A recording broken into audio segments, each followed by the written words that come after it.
Good evening. You know what time it is again. It's 8 o'clock. It's Sunday night. I hope you're all sitting down, relaxed, ready for your next episode of the IBB10. I am joined by Monty and Mr. McCaffrey. Billy, we are waiting for you to jump on, mate. So late as usual, but you know, what can we say? So, starting off, Monty, how are we, sir? Bored, pretty bored. I mean, no football over the weekend, so refereeing called off, playing called off, coaching called off. So pretty boring. But rest up now for the semi-final on Tuesday. Very nice, very nice. And we have Mike Face for Radio McCaffrey made his big debut yesterday on Hastings Radio. How are we, mate? How was it? Tell us that. A lot better. It would be a lot better if I'd had some like kind of furry coat that could have kept me warm. You know, maybe one like you've got. But yeah, look, You could have used mine, mate. Had a great time there. Hastings Radio, I really enjoyed it. I want to do more. of that with the clubs. You know what I mean? So yeah, brilliant day out. First ever time in the pilot field. We'll go into that a bit later. Yep. And yeah, mate, had a great time. Oh, very, very nice. I did come and obviously came up and saw you as you were getting ready, sitting down with your microphone and headphones on. Oh, I've got to say, he was very pumped and ready for it. He had his tea and he had his bit of bread and butter sponge, was it? Cake? No, it was a chocolate fudge banana cake. Oh, okay. Funny you say that. Like, there was no alcohol, was there? No alcohol. Give him that. Because the old wife's no alcohol. No, mate, not at the pilot field yesterday. No. The old wife's prescribed me for the old fat injections. No, she has not. I shit you not, she has, mate. Shit you not. She put me on a boost band. And no, the big thing, I'm actually scared of needles. I've actually got a phobia of that, but you know. But no, I'll start them next week. Well, we'll see if I start them next week. Anyway, Bill. They make you like. I've not done it, obviously, because I'm an athlete, all right? But they hang on a minute. I've had some crazy stories about that. Right? Crazy stories. Yeah, like people being sick, like in agony. So just be ready for it, mate. Like there could be some decent content, mate. Yeah, get you want Mike McCaffrey being sick at the pilot field. I'll tell you what. On that note of the pilot field, I know you want to talk about it later, but I looked over a few times at Mike in the commentary box, and by God, he was all arms and everything. He was loving life. I did hear that he was loving it yesterday, especially when I spoke to him after. And also we are now joined by the man himself, Billy. How are we, mate? I'm good. Sorry, I was a bit late, lads. I just had a few things I'd sort out, but yeah, no, I'm good. Happy. Like we got 3 points yesterday. Happy, and yeah, we'll talk about both Hastings United and East Grinstead because I could catch up with Andy, the manager, Grinstead. Yeah, so did I, mate. And gave me a little bit more background, a couple of committee members as well, and but it doesn't excuse the absolute mess on the pitch. But we'll talk about that. And I'd always be candid. I think it's the best way to be, right? But yeah, no, apart from that, all good. Good week, busy week. Obviously, we had a little IBB10 out in on Thursday night. We did indeed, mate. And how good was that? Oh, what a night it was. So good. He's a talent, I'll tell you. Yeah, so the boys came to watch one of my clients, one of my artists, because And obviously my wife, and she never. And your wife came as well, and your wife loves my little Will's idea for goals, right? She does, yeah. She loves the idea. She's, when am I going to get that patented and start looking at it? Because I'm adamant about that. Bill's Wheels. That's what we're going to call it. Bill's Wheels. But yeah, no, we went out. Like obviously, I have my client Liam C playing a sold out gig in Brighton. What a night, yeah. And yeah, it was great. He was fantastic, and he's got charisma, isn't he? bundles. Showman. It's like Jamie T, the Streets, and Ollie Murs all wrapped into one, isn't he? Like exactly that. Yeah, we got on those. We got on his reels too, didn't we? Yeah, I saw you both. Yeah, we were on there, and also the moment with my wife like that. Yeah, you had your wife in there. Look, it was like, thankfully it was your wife, and not that. It was that Coldplay moment when that geezer, the guy from the cuddle, and camera comes on. It's like shit. It could have been worse. But we also, I also personally handed Liam C a Shoreham shirt that was gifted by the chairman, and I saw that he did a little video today. I got sent saying thanks for the shirt and everything. So it's good. He's a top lad, and it's excuse me, I've still got this fucking cough, but he's flying at the moment. Like we sold out pretty much every gig around the country for his first ever UK tour. Like he's obviously he kind of broke on TikTok, and we're trying to now move him away and making him like a credible artist. And I think Thursday night show very much showed he is a credible artist. So absolutely, long may that continue. But apart from that, this week, what else have I been doing? I've been in London pretty much the whole week with work. I went to another gig on Monday night, training on Wednesday, and football this weekend. So it's look, I genuinely don't have 1 minute's rest in life, which kills me. But like, I always look forward to getting there at 8 o'clock and chatting the breeze, being controversial, annoying chairman and managers alike, and we'll continue doing what we do. Well, it's been a mad one this weekend. It has. And speaking of mad one, that's what we're gonna speak about first. Is I'm sure majority of people would have seen the statements that have gone out yesterday with what happened at the Eastbourne United and Horsham YM game, with one of the YM players, from what we know, was racially abused by a section of the crowd. So it's a real tough one because it's still in football and it shouldn't be. And for me, there still isn't enough being done to kick it out, that sort of thing. But do you mind if I'll jump in on this, lads? Yeah. Go on, mate. It's an area that I'm. Let's just say it's an area that bothers me, not just in football but in life, right?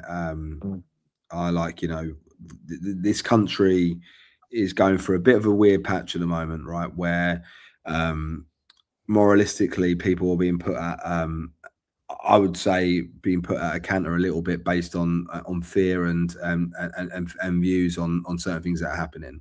Now, I'm not going to put that towards what the Eastbourne United situation is, right? But it kind of shows where we are as a country a little bit in some areas, right? Look, politically, this country is fucked. We all know that. Like the Labour and Conservative parties can't do the jobs that they used to do. The old tiered party system is done, and there will be change. And if you look at the two sides of change, they're quite extreme because you've got Reform, you've got Green Party, right? The Green Party, who came peace and love, want to effectively make drugs completely legal, which might please a few people, especially in the football community. And you've got the Reform, where there's certain things that you look at and go, oh, it makes sense, and there's certain things you go, whoa, that's quite radical. But I think we're at a point now, I think, where football, and I saw only last week, right? Target Man French is the Twitter handle, Frenchie, right? He as a striker, played for Bearsted and a bunch of other clubs. He's quite well known in the Scuffle and what have you. He put on there about something about getting racially abused and like people jumping over the barrier and having a fight about it, right? Like sometimes you've got to lay hands if people don't respect. And then we have this situation at Eastbourne versus Horsham yesterday. And look, there's stuff that we've all probably been told. Like we're close to a lot of people there. I've actually heard from Eastbourne United players today myself. Players that Yeah, I've heard from players today. Because look, I'm not willing to like vilify any names or individuals, but there's individuals at Eastbourne United that I've known as youngsters coming through in football, right? And it's and they were there yesterday. I'm not saying they were the ones involved or making racial comments, but this situation, I think, just shows that whether it's a player, as has been alleged, a fan, or just a spectator turn up at that game on a wind up, right? There's no place for racism at all. There's no place for, in my opinion, like sparking these situations. And what I mean by that, okay, is we all know there's a fine line, Mike. We've been in the dugout where there's a fine line between game management and being a prick. Yeah, there's a very thin line. Yeah, very fine, fucking fine, right? Fag paper. And sometimes environments can create animosity and feeling and fear, right?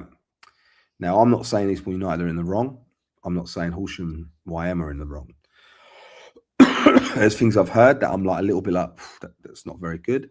I'm going to be honest. And I like a lot of people at Eastbourne United. I thought the statement was poor. I thought it was very poor. I don't know if anyone agrees with that, but I felt the first one. Yeah, it was really, really. And one thing we got to stress is there is obviously an investigation going on. Yeah, and look, obviously, we're not going to jeopardize. There's other things, and nothing we're saying there. We want to jeopardize anything. No, we don't want to jeopardize that. And also, exactly. Look, but at the same time, the statement wasn't very good. It was like, not us, gov. That's kind of how it felt, which I think's not the line. There's black players in that dressing room too, right? So if whoever that alleged person was, should get a lifetime ban from the ground, right? Or actually, no, I'm going to retract that because I don't believe that. I think they should be banned or reprimanded, however the law states, right? Whether that's the UK law system, like the court system, if it got that far, or football, or even just like, policing it yourself within your own environment. Yeah. But I also think people should be educated. And I think someone wrote to me, I put something up on Twitter, and someone wrote, well, you shouldn't protect the abuser. And I don't protect abusers at all. Right. I work with all races, all cultures. I'm very fortunate to do that in my work. In football as well, I've always looked after players coming in from other countries, treated them with respect, looked after them, whether it's like young Alligator when I had him at Upfield, and like giving him some experiences that he would never had in his life. When I'll tell you a funny story off camera. It's the best ever with Allah, when he jumped into a swimming pool and he couldn't swim, but just because it was a luxury swimming pool, he jumped in. He wanted to experience it, right? But like doing these things and like stuff like that, we are in.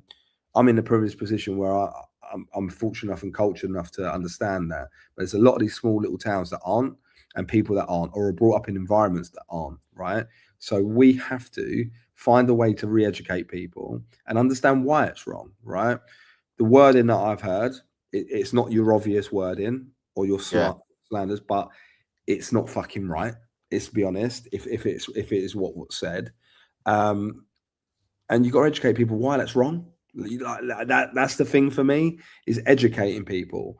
And look, there's still going to be racists out there, and it's a fucking horrible world, but it shouldn't have to lead to a point where a player has to jump the barrier and have a fight, and then it ends up in a 22-man brawl and people punching people behind their back, like being cowards about it, and hitting people in the back of the head when their back's turned and all that rubbish. That's cowardly, right? And it's scumbag behavior, and no one wants to see that. And that's not why we play football. That's not why we compete. We don't compete to beat each other up. You might stand up for your teammate and all in one for all and all that and stand your ground. But you don't fucking need to throw punches and think you're the hard man, because as soon as that final whistle goes, that same weasels are normally running down the tunnel, getting in the car and driving out of the ground. Let's be honest. Yeah. So going back to the point in the player that's involved, who was who like, you know, I say was, it's really hard to say that because it's all alleged at the moment, yeah. But the player that was involved in that situation, like, my thoughts go out to him, and it's not on, and I feel sorry for him. And any support that we can give, not that he's not getting support from his teammates and his manager and all that, but any support that we can give, we will. But I just kind of want to bring up to a point. I want comments on this. I want comments that, like, in a sense, is when will this stop? Like, when will we, like, be able to eradicate not just racial slurs, homophobic slurs? Yeah. When can we eradicate stupid threats, like saying you're going to kill the keeper? Like, you know, I've heard it all in my time, right? And I've had some myself, and I'm sure you probably experienced it on the pitch and off the pitch. And Monty, you as a goalkeeper, like, the goalkeepers get worse than anyone, in my opinion. Lee, you probably just get it because you're Lee Penn. It is what it is. Thanks, mate. That's all right. It's that jacket, it's that bloody parka that you wear. That's the problem. But look, I'm trying to put a bit of light-hearted on it, but I'm seeing this way too often. And what we don't want is people beating each other up and police being called, and you know, it being like, that's not football. That's not why we're here, and that's not why these players are here. You know, from what I hear, he's a lovely young gentleman, the captain. He's competitive. And the shit Wi-Fi. Yeah, true. That's true. But you know,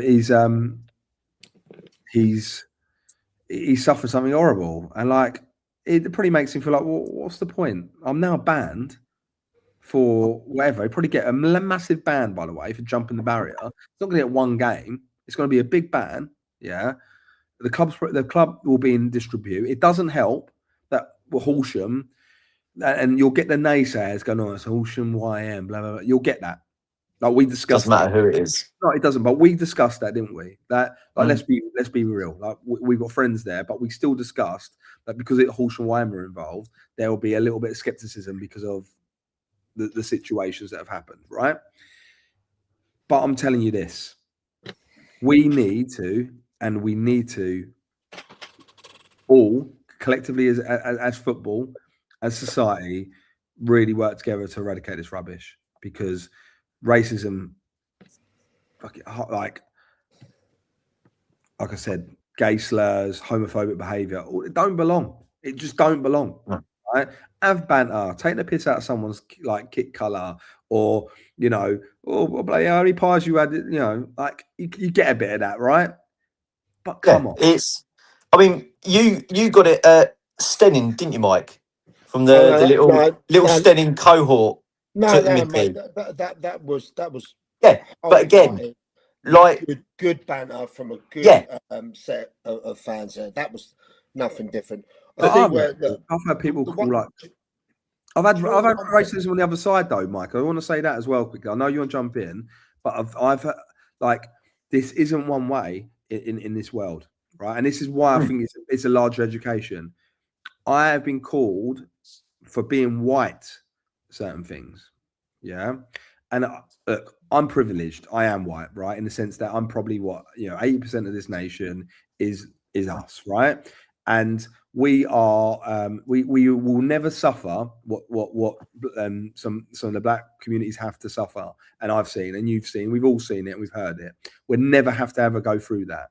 But we don't also excuse racism in all senses and all ways, right? So I think it's just an education, and not using the competitive nature of football to override your mentality and your thoughts, to come out with stupid, absolute fucking rubbish, and use colour as a reason someone's wrong. Like I said, the wording is so shit, and it's like, should I say it or not? Should I not say it? Nah. I think you got the message across, Bill, haven't you? Yeah. You know, because you're obviously passionate about it. I think we're all passionate about it. Yeah. You know, no one wants to be talking about this subject or taken away from actually two really good footballing teams, what they are. Ruin the game. You know what I mean? Exactly. I've talked so highly of Eastbourne United for the last 3 months. saying how they're going to creep into the playoffs. Yeah. So I look at their side and I look at the way they are and what have you, and I'm like, yeah, I'm having them, right? But I'm not having, like, come on. I was the chairman of Isthmian United for a year. You know, we kept them up. I know there's good. I didn't know that. Yeah, before Hastings, I was the chairman of Isthmian United. Yeah, and like we did the Great Escape, and Mike, an actual Great Escape as well. It's unbelievable. Did you, Mike? Have you not watched his documentary? His 6-parter. Is this the thing you keep going on about? Yeah, I've watched it. It's well good. I'll send it to you, Mike. I'll send it to you. Send it. But yeah, we were ahead of the curve in 2018, mate. But Yeah. I really like that club. I'm really proud of when I go down there and see the development now and how nice it is. And like, I really am proud because, you know, I closed my eyes a few times and dreamt that's what it should look like. And they've done it. They've delivered it. So like, you have to give the chairman, Anthony Story, you have to give, oh God, his name's gone out of my head now. I feel really bad because he's the one who paid all the money for it. But they've gone well above their thing and delivered an amazing stadium there. And there's great fans, you know, like the likes of Allison and Paul Brady and Sean, and like, you know, there's so many great people there. They will be as horrified. So when I put my tweet out, I had a bunch of Eastbourne United fans like that, as well as I've had a player or two message me today. They're as horrified by some of them. I'm not going to speak for all of them, but some of them as horrified by the racism and the moment. Now, as players, yeah, they probably got into it, and it is what it is, right? You try and back your own if you're in a fight, right? But when the dust settles on this, the truth will always prevail.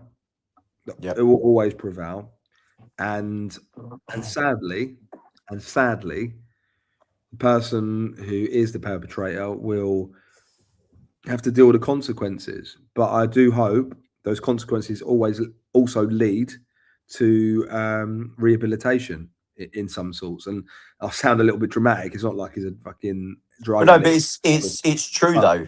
Yeah, just a bit of like awareness of what you say can really hurt people. And you know, it's like turning around and go get back on the boat, or like all those sort of things. It's crap. It's so shit. Like, with all due respect, we live on an island. What's this island built on? Immigration, right? So, like, when you actually think about it, what, like, yeah, I don't know. I'm passionate about it. And I need to chill out. Mike, you have anything to say? No, look, I just think now, you know, hopefully the focus can go back on two really good footballing teams. You know, let the Casey investigation with the FA, whoever else, crack on. Let them get that done swiftly and decisively. You know, there won't be action, though, Mike. If there's no if there's the problem, this is a problem. I think, right? This is the biggest problem I've got. Is I don't think there'll be action, and the reason I don't think there'll be action, right, is because two things. One, unless there's categoric proof that someone that's been identified, like, and I don't know if there has been categoric. This is my opinion, Unless there's categoric proof that this person or this individual, I don't know, made those comments, and it's pinpointed to one person, and they admit it, or it's like it's on camera or whatever, it's going to be very, very hard to prove anything. But what's going to be very easy to prove is the fact there was a 22-man brawl, or two, and 4 men got sent off, right? They're all going to get big bans, right? Yeah. Both clubs are going to get fines for failing to control their players. Yeah, that's this is the fact. That's fact. That's fact. That's going to happen. Yeah. But they know that. Yeah, they do, right? They both know it. So what will be the outcome of this? Will it be one club denying anything? One club absolutely adamant of one thing, right? And I'm not sitting there like I'm not gonna ever question Liam Giles's let's just say his honour in what like I'm never gonna do that, right? I'm never going to when a player's heard something like that, like, I'm not being funny. You don't jump it pretending you've heard something. Like, you just don't. Like, there's something that triggers. Like I said, we are very lucky and privileged that we will never experience that side of it. Yeah. Like, whatever, like, we might get a little bit of jibe or whatever. Like, I've had it take the piss out of me. Like, really, are you, do you really understand this music from where you're from? Like, do you know what I mean? Like, I've had that, right? Yeah. That is what it is, right? I can take that. But being called a racial slur, and I can see it now. I can see how. I can just see. Well, there you go. Well, there you go. Let's see what happens from that. But I can see, like, being called that and how that would just switch. Don't matter if you're the nicest person in the world or a thug. It's going to turn you into a madman, right? Or you could be so shocked that you're like, oh my God, I can't believe you just, like, there's always going to be that two sides. Yeah. But so what was that? What was that? Can you pull that up again, Mike? That last one. Individual has been identified and now a police investigation. Right? Okay. So look, let's hope. Let's hope it's the right individual. Number one, yeah, and let's hope that the investigation allows us to get a conclusion. Right. Football is tribal. Football brings people together from different levels of education and intelligence. The blur lines where the banter becomes personal insult. Education should be before it gets too far. Gets to FA. All right. Oh, is that before it gets to the FA? Yeah. I agree. It is. Yeah, I agree with that. Football is a situation where you get, from the builder, the banker, and the artist to the unemployed, or the unwashed student, all clean, like, coming together behind the goal and cheer their team, right? Because they support their team. And sometimes I've heard it from little kids. Like, I've heard a little kid, oh yeah, like, boy, you gay boy, right? You go, oh God, like, you have to tell the little kid, like, you can't say that. And they're like, I was like joking. I was like, no, you can't say that. Like, it's not right. But also, I think sometimes these small towns, like Eastbourne is a small town still. Like, it's a small seaside town, and we're probably guilty of it in Sussex. Sussex is probably, predominantly like a white county. Let's be honest. There's probably still a lot of homes and education that still have their nans believing that, the corner shop shouldn't have been built in the 70s. You know what I mean? Like, so you still probably have that from the family. So it is an education. Well, hopefully they can now do their investigation. If someone has been identified or whatever, they can get on with it. Then let's hope it all gets sorted going forward. I think we're all collective in saying there's no place for that. No, not at all. Any football, any walks of life, Yeah. So, but let the FA do their thing. Yep, we'll hear about it. Right. Yeah. We'll right. We'll keep tabs. And what happened this weekend? Wow. Something we have to talk about, I think, and is Haywood's Heath. Monty not playing, but also Haywood's Heath letting the league slip. Oh, they went to Guernsey, didn't they? They went to Guernsey and they lost 3-1, but also Stenning won. Late as well, wasn't it? Yeah, how's this charity bet looking, Bill, for me now? I'll tell you what. Do you remember when that documentary come out and what I said? Yeah. Do you remember, Mike? Yeah. Mm. I felt the documentary felt like that, like, without them realizing it, was a puff piece, like they've just gone and won the league. Do you remember it, Monty? That documentary that went out, yeah. Yeah. It was good. I liked it. It was good. Unbelievable. But it felt like, that it was a puff piece about, we've been bad, and now we've just gone 15 and 15. We're flying, right? And pressure's on. Pressure's on. Do I think Kev still is the man that can get through that pressure? Absolutely. He's won this league with Stenning before. He can do it again. 100%. 100%. However, that's not a doubt. However, go on. What is in doubt is the form guide. It's another loss. Another loss. It's advantage Stenning now. 3 points clear at the top with only a game in hand from Haywards Heath. Haven't they got to play him? They got to play him in Statman Monty, what are we looking like for Haywards Heath, Stenning head to head? Oh, you can't call him Statman Monty. There's only one Statman in Sussex. All right, well, he's Chris. You can't call him Statman Monty. Chris will jump on in. Monty. Yeah. Lawsuit. Ain't no one do the stats like Statman Chris. Come on, lads. Okay, Monty, what are the stats like? He's goalie one. He's a goalie. Interesting. I mean, you look at the runs, and Stenning's only loss since in the league since September was Guernsey, and Guernsey the only team to beat them this season. Oh, and that was Guernsey. And that Guernsey one, as we all know, goals, didn't they? One was a yard on side, and the other one hit the little ball. That's where your thing come from, Billy. Deals on wheels. And then Haywards Heath, you look at it and you go, well, it's not great. I mean, losing three out of 4, and they only beat Pagham in the last minute with Pagham's goalie being sent off. Yeah. So that realistically could be 5 losses in 5 in all competitions. They are 11 in the form guide. Consider 12 in the last 6. It's not great viewing. And then you look at, but luckily for Haywards Heath, you look at it and I say luckily, they've got a couple of easier fixtures coming up. So Haywards Heath are at home when they play Stenning, aren't they? Yes. No, that's away. Haywards Heath, obviously, Haywards Heath got semi-final tomorrow.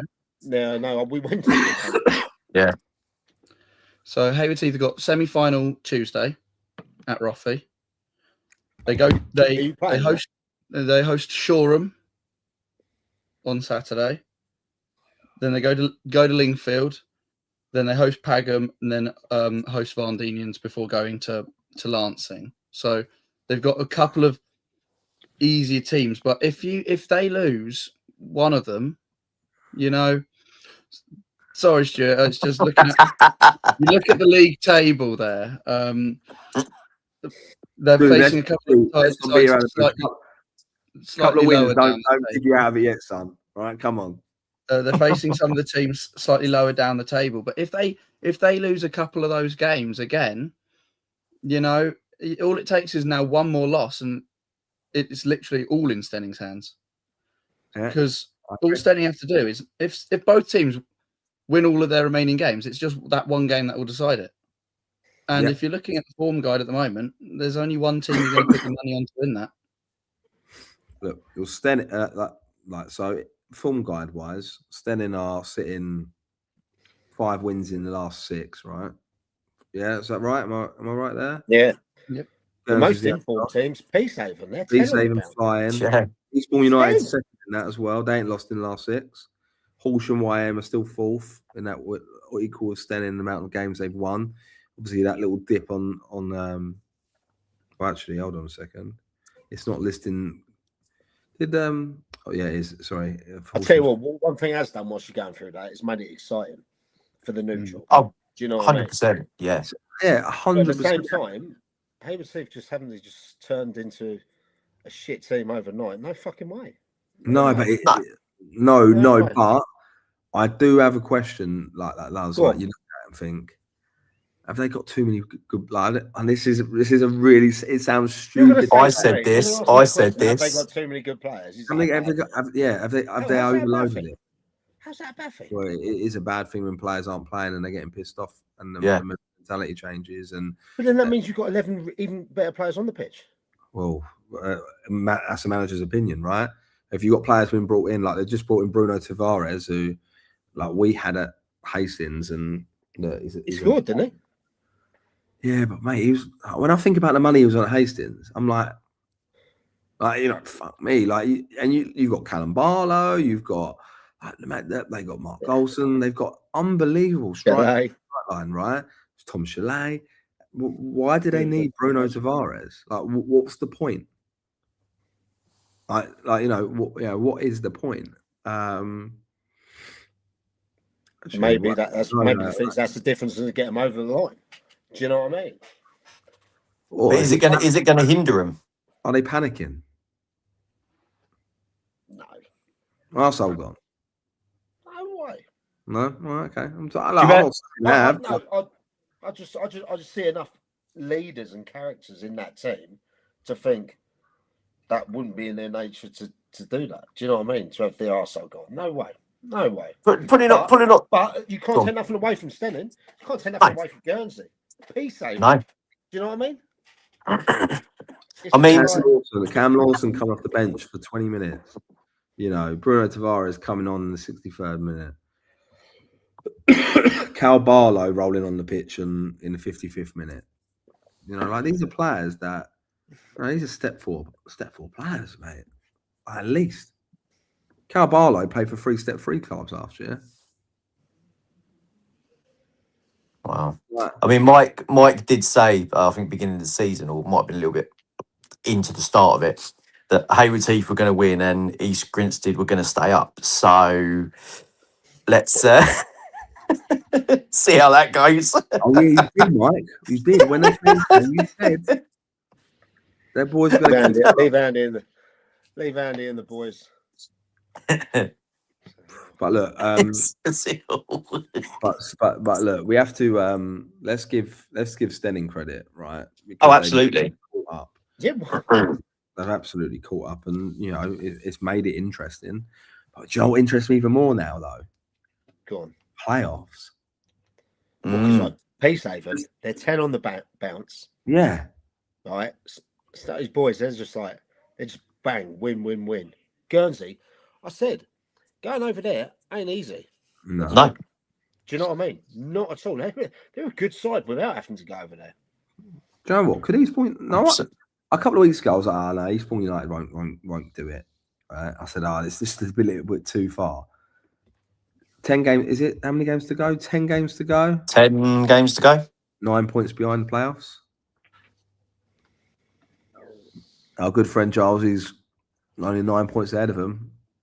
I'm not sitting there. I'm not going to say that he's not going to make the playoffs, but cool, if they carry on their form, because they're up there in the form guide as well. They ain't lost in 6. You know what I mean? Go on, put it out now. Put it out now. Who wins it? What, the playoffs? Stenning. No, who goes up automatically? Stenning. Oh, I'm late. All on the spot, quickly. Stenning. Me.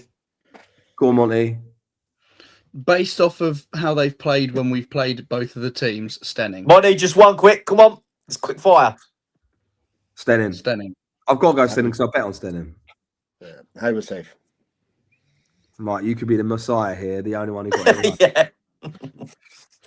Right, who wins the playoffs then? Peacehaven. One. Hayward Heath. Right. Who is the playoffs? Go on, Mike. Go on. Stenning. Right, I'm going to go with Lancing. No, I'm joking. I think if it gets down to the playoffs, I think Peacehaven win the playoffs. Stenning win the league and Peacehaven win the playoffs. I've just got a feeling. Yeah, in 2 weeks' time, we'll be saying totally different things. Yeah, we will. That's the beauty of what we do. Yeah. That's the beauty of it. That's the thing about it. You know, keeping it going. Yeah. Right. Okay. Back on the subject of the Prem. Right. Just while we're on it, Fardinian's picked up a decent point. Against Midhurst and Eastbourne. Lingfield lost again to Bexhill United 5-2. Crawley down Gatwick picked up 2-0 win against Little Common. Crawley down Gatwick seem to be picking up points now. Both Lancing and Shoreham, conceded 3. New Haven 3-0 with Lancing and Pagham 3-1 with Shoreham.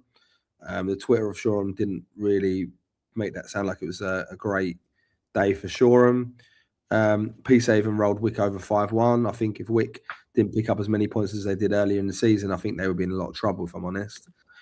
You said that to me Saturday, didn't you, Mike? You went, what's happening with Wick? Where does that leave them? They can start getting dragged into things. They can. Yeah, well, they are. They're like, you know, they're only. But I think it'd be enough. They're 7 points away from the relegation, right? But I think, I don't know. I just realised that Shoreham have now conceded over 100 goals, and Lancing are 10 away from 100 as well. It's a lot of goals.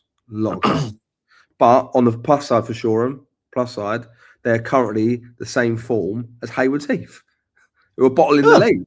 So there you go. They're not. Right? They're better. The word bottle got dropped in there. Shoreham are actually better form. Shoreham have won 2, drawn 1 of their last 5. Haywards Heath have won 2. On the flip side of it. Wow. Okay. Yeah, okay.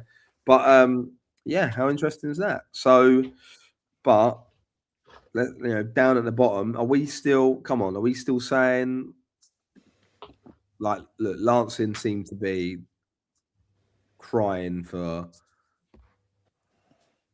the end of days, right? As a football club, if I'm honest, I saw that they're like trying to get more members into the committee, and like they've just cancelled something. I just saw online because they just had to cancel their casino night because just there wasn't enough people that put their names down for it or anything like that. So when you think of that with Lancing even trying to put stuff on community wise, to me there's no support there from the fans anymore. Yeah. Going to games, that sort of thing. I mean, I think the game we went to, they still got over 100 people, but they could have so many more there. Yeah, they will. Saturday. They'll get it again, but they've got to find a spark and support from somewhere. You know. Do you think the club needs a complete shake-up?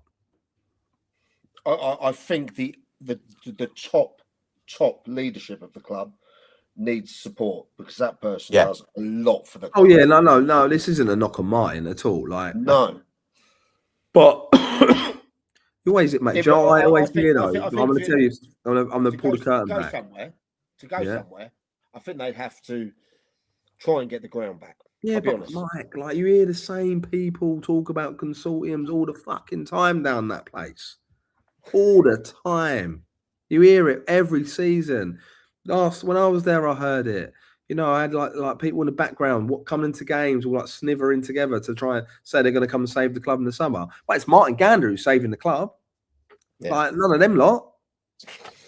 The same people who are like, we're gonna put 20 grand in and gonna do this, are the same people, with all due respect, that fucked off. Have left Martin in holding the baby. So like, I'm really sorry to say this, but it gets to a point where it needs radicalization. It probably needs.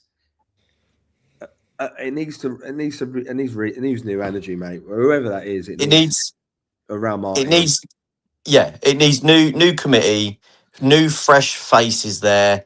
Look at people that want to be there, that aren't looking for their own agenda to get their own thing out of it. Bring fresh, little bit younger faces into it as well, and just give it that uplift that the club needs, because it needs it badly. And if it doesn't get it, on that note, and look, I'm big on I knock on the the cake and cup of tea brigade all the time, right? But there's still a place for those people, because they're the people that you talk to about the history of the club and have the great stories. Like the best parts for my Lancing journey was even though some people were absolutely useless, it like they are getting older as a committee, and some of those people, the stories that they would tell me and like enlighten me with, and like and as you all know, I'll talk to anyone and give anyone the time of day, and the ones that would sit and give me the history and stuff, like I lapped it up. So there is a place for those people, but you need to separate football operations and matchday operations decisions completely. Like those people can still have matchday operations like considerations and like points, because they're part of it, right? They might lay out the sandwiches, they might make the cup of tea. And by the way, some of the sandwiches at Lancing have been top notch over the years. I ain't gonna lie, right? And they have, but like, might want to work on the burgers. Well, yeah, well, don't get me started. I've had a couple of nights on the toilet after a few of those, but we're like, but like, that is positioned to be a big club if it needs, if it has the right direction. It is, but what I witnessed, you're gonna have to be bold to want to be part of that, because you are. I'm telling you, whoever you are immediately on the chopping block. Yeah. If there's not real change. Do you know what I mean? A message saying Lancing generate a bigger crowd than Stenning if you look at the recent attendances. Yeah. Molly, have a look at that. Lancing have good fans. They have good fans. Like, I think if they go down, it could be the most exciting journey back up the leagues. Absolutely. Oh, definitely for the right outfit. Yeah, I genuinely believe that as well. If they go down and the power struggle continues to be what the power struggle is, and I'm sure Martin's suffering from a little bit of that as well, that club won't be able to move. If I'm honest, it won't be able to move. But look, that's my opinion, and I might be wrong. Like we say each and every week we do this pod. It's just our opinions. People can agree with it. People don't have to agree with it. They can have their say. They can put us in our place. It's all opinions. So before we move on to the pilot field, there is one game I just want to talk about. One game I want to talk about really quick, where you and me were last week, Mike, down at Loxwood.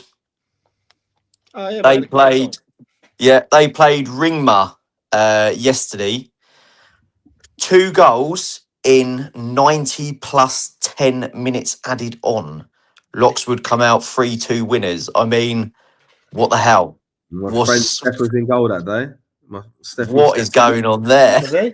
A regular listener to the pod. He's not commented today, which I'm a bit disgusted in. He should be commenting. He was in goal for them. He's moved from Bexhill to Ringmer. Seems to be doing all right. But Ringmer had a player sent off, I believe. Which then allowed Loxwood to get hold of it. But I'm gonna sit here and say this. Do you remember, like a couple of months ago, I turned around and said, poor, what did I call him? What did I call Loxwood? Poor Loxwood. What was it? Poor Loxwood, I called them, and I got battered. They are sitting on a Monty sort of stat. They are sitting as the 4th informed team in Division 1 right now. So fair play to them. Mate, we went down there, right? And we had a good look behind the scenes. It's got a lovely little place down there. Yeah, really nice. And it's got like snooker tables, pool tables, lovely bar, lovely pitch set. A bit like yours, Waffy, surrounding trees. Beautiful burger as well. The Magpie burger. Butcher's burger, God. Right? On crispy bacon with a sausage. Butcher's sausage as well. Butcher's sausage, yeah. In with a bit of tomato. Crusty roll. Crusty roll. Oh. Yeah, mate. And they got some Cruzy Campo in. Shout out Cruzy Campo. Yeah, we're still waiting for Mike's still waiting for the sponsorship deal. He can't. His new sponsor is Manjaro. Oh yeah. Manjaro, Jabs, his new sponsor. Yeah. Make Mike feel again. But Mike, if you end up like turning up all like lost it all. Yeah, mate. We're calling the police and I'm getting your missus arrested because it's not all right. No. Monty, was there a game yesterday or anything like that for you, or did you say it was called off? Yeah, we were meant to be at home to Seaford. The pitch had puddles on it on Friday night. So that was never going to be on as our pitches. I wish it still looked like that. That was taken middle of the summer. It was waterlogged by September. I mean, but if if I can just touch on Selsey for a second, although they didn't play at the weekend, I can remember back a couple of weeks ago, and we were saying how they're probably going to be a shoo-in for the playoffs because they won 9 out of 10 games. They're now winless in 5 and second bottom in the form guide. Yeah. And they get me and Lee went to see them play Worthing United in the cup semi-final, and the lights didn't work, so they drove all that way for it to be called off. And on ref called it off. They went, right, lads, because it had already been cancelled. Would have gone back to them, but because it was the lights, they kept it again. So they got to play Worthing United again this Tuesday. So yeah, on that, talking about Selsey, this is talking about bad pitches, and the last game Uckfield Town played at home was the 25th of October. We are now in March. What? Uckfield haven't played since October. And they played at home. They beat Copthorne at the weekend 6-3, which, like, with all due respect, is Copthorne, who have conceded 107 goals. Hopefully it's a kickstart for them, but look, let's not brag too early. There's a long way to go. You know, you beat Copthorne, like, chill. But you know, like, come on, you've got to be in perspective. I know it's nice to get a win after a long time, but you've got to, like, what are they going to do? They're going to have to get games on. Yeah, they will play Tuesday, Thursday, Saturday every week. That's what happened. That's what Wilf Holman, who took over from me, had to do. Right, he had to play Tuesday, Wednesday, Tuesday, Thursday, Friday, Saturday a few weeks just to finish the games up. So it's a nightmare. But like, when does it get to a point where, like, what is it? I know it's been wet, but what happened? Surely there has to come to a point where there's fine. I know it's shit, but there's fines for bad pitches because they're not being looked after properly. I mean, look see that Grimsby pitch the other day. What? See that Grimsby pitch the other day in the FA Cup? Yeah, beautiful. That was like 1980s. Yeah. That was worse than some of the pitches I see that are called off. Like, and I look, and I have to be honest, and like, and it's very easy to, you know, people say don't throw stones, in glass houses, and the Hastings United pitch has had more postponements this season than I think it's ever had, ever. Wow. Okay. Like, and with all due respect, that's probably because the pitch quality has deteriorated faster than the weight loss that Mike McCaffrey is going to suffer through Manjaro. It's gone that quick, and I am fat though, mate. Now. No, you can't say that, Mike. How much reckon I weigh?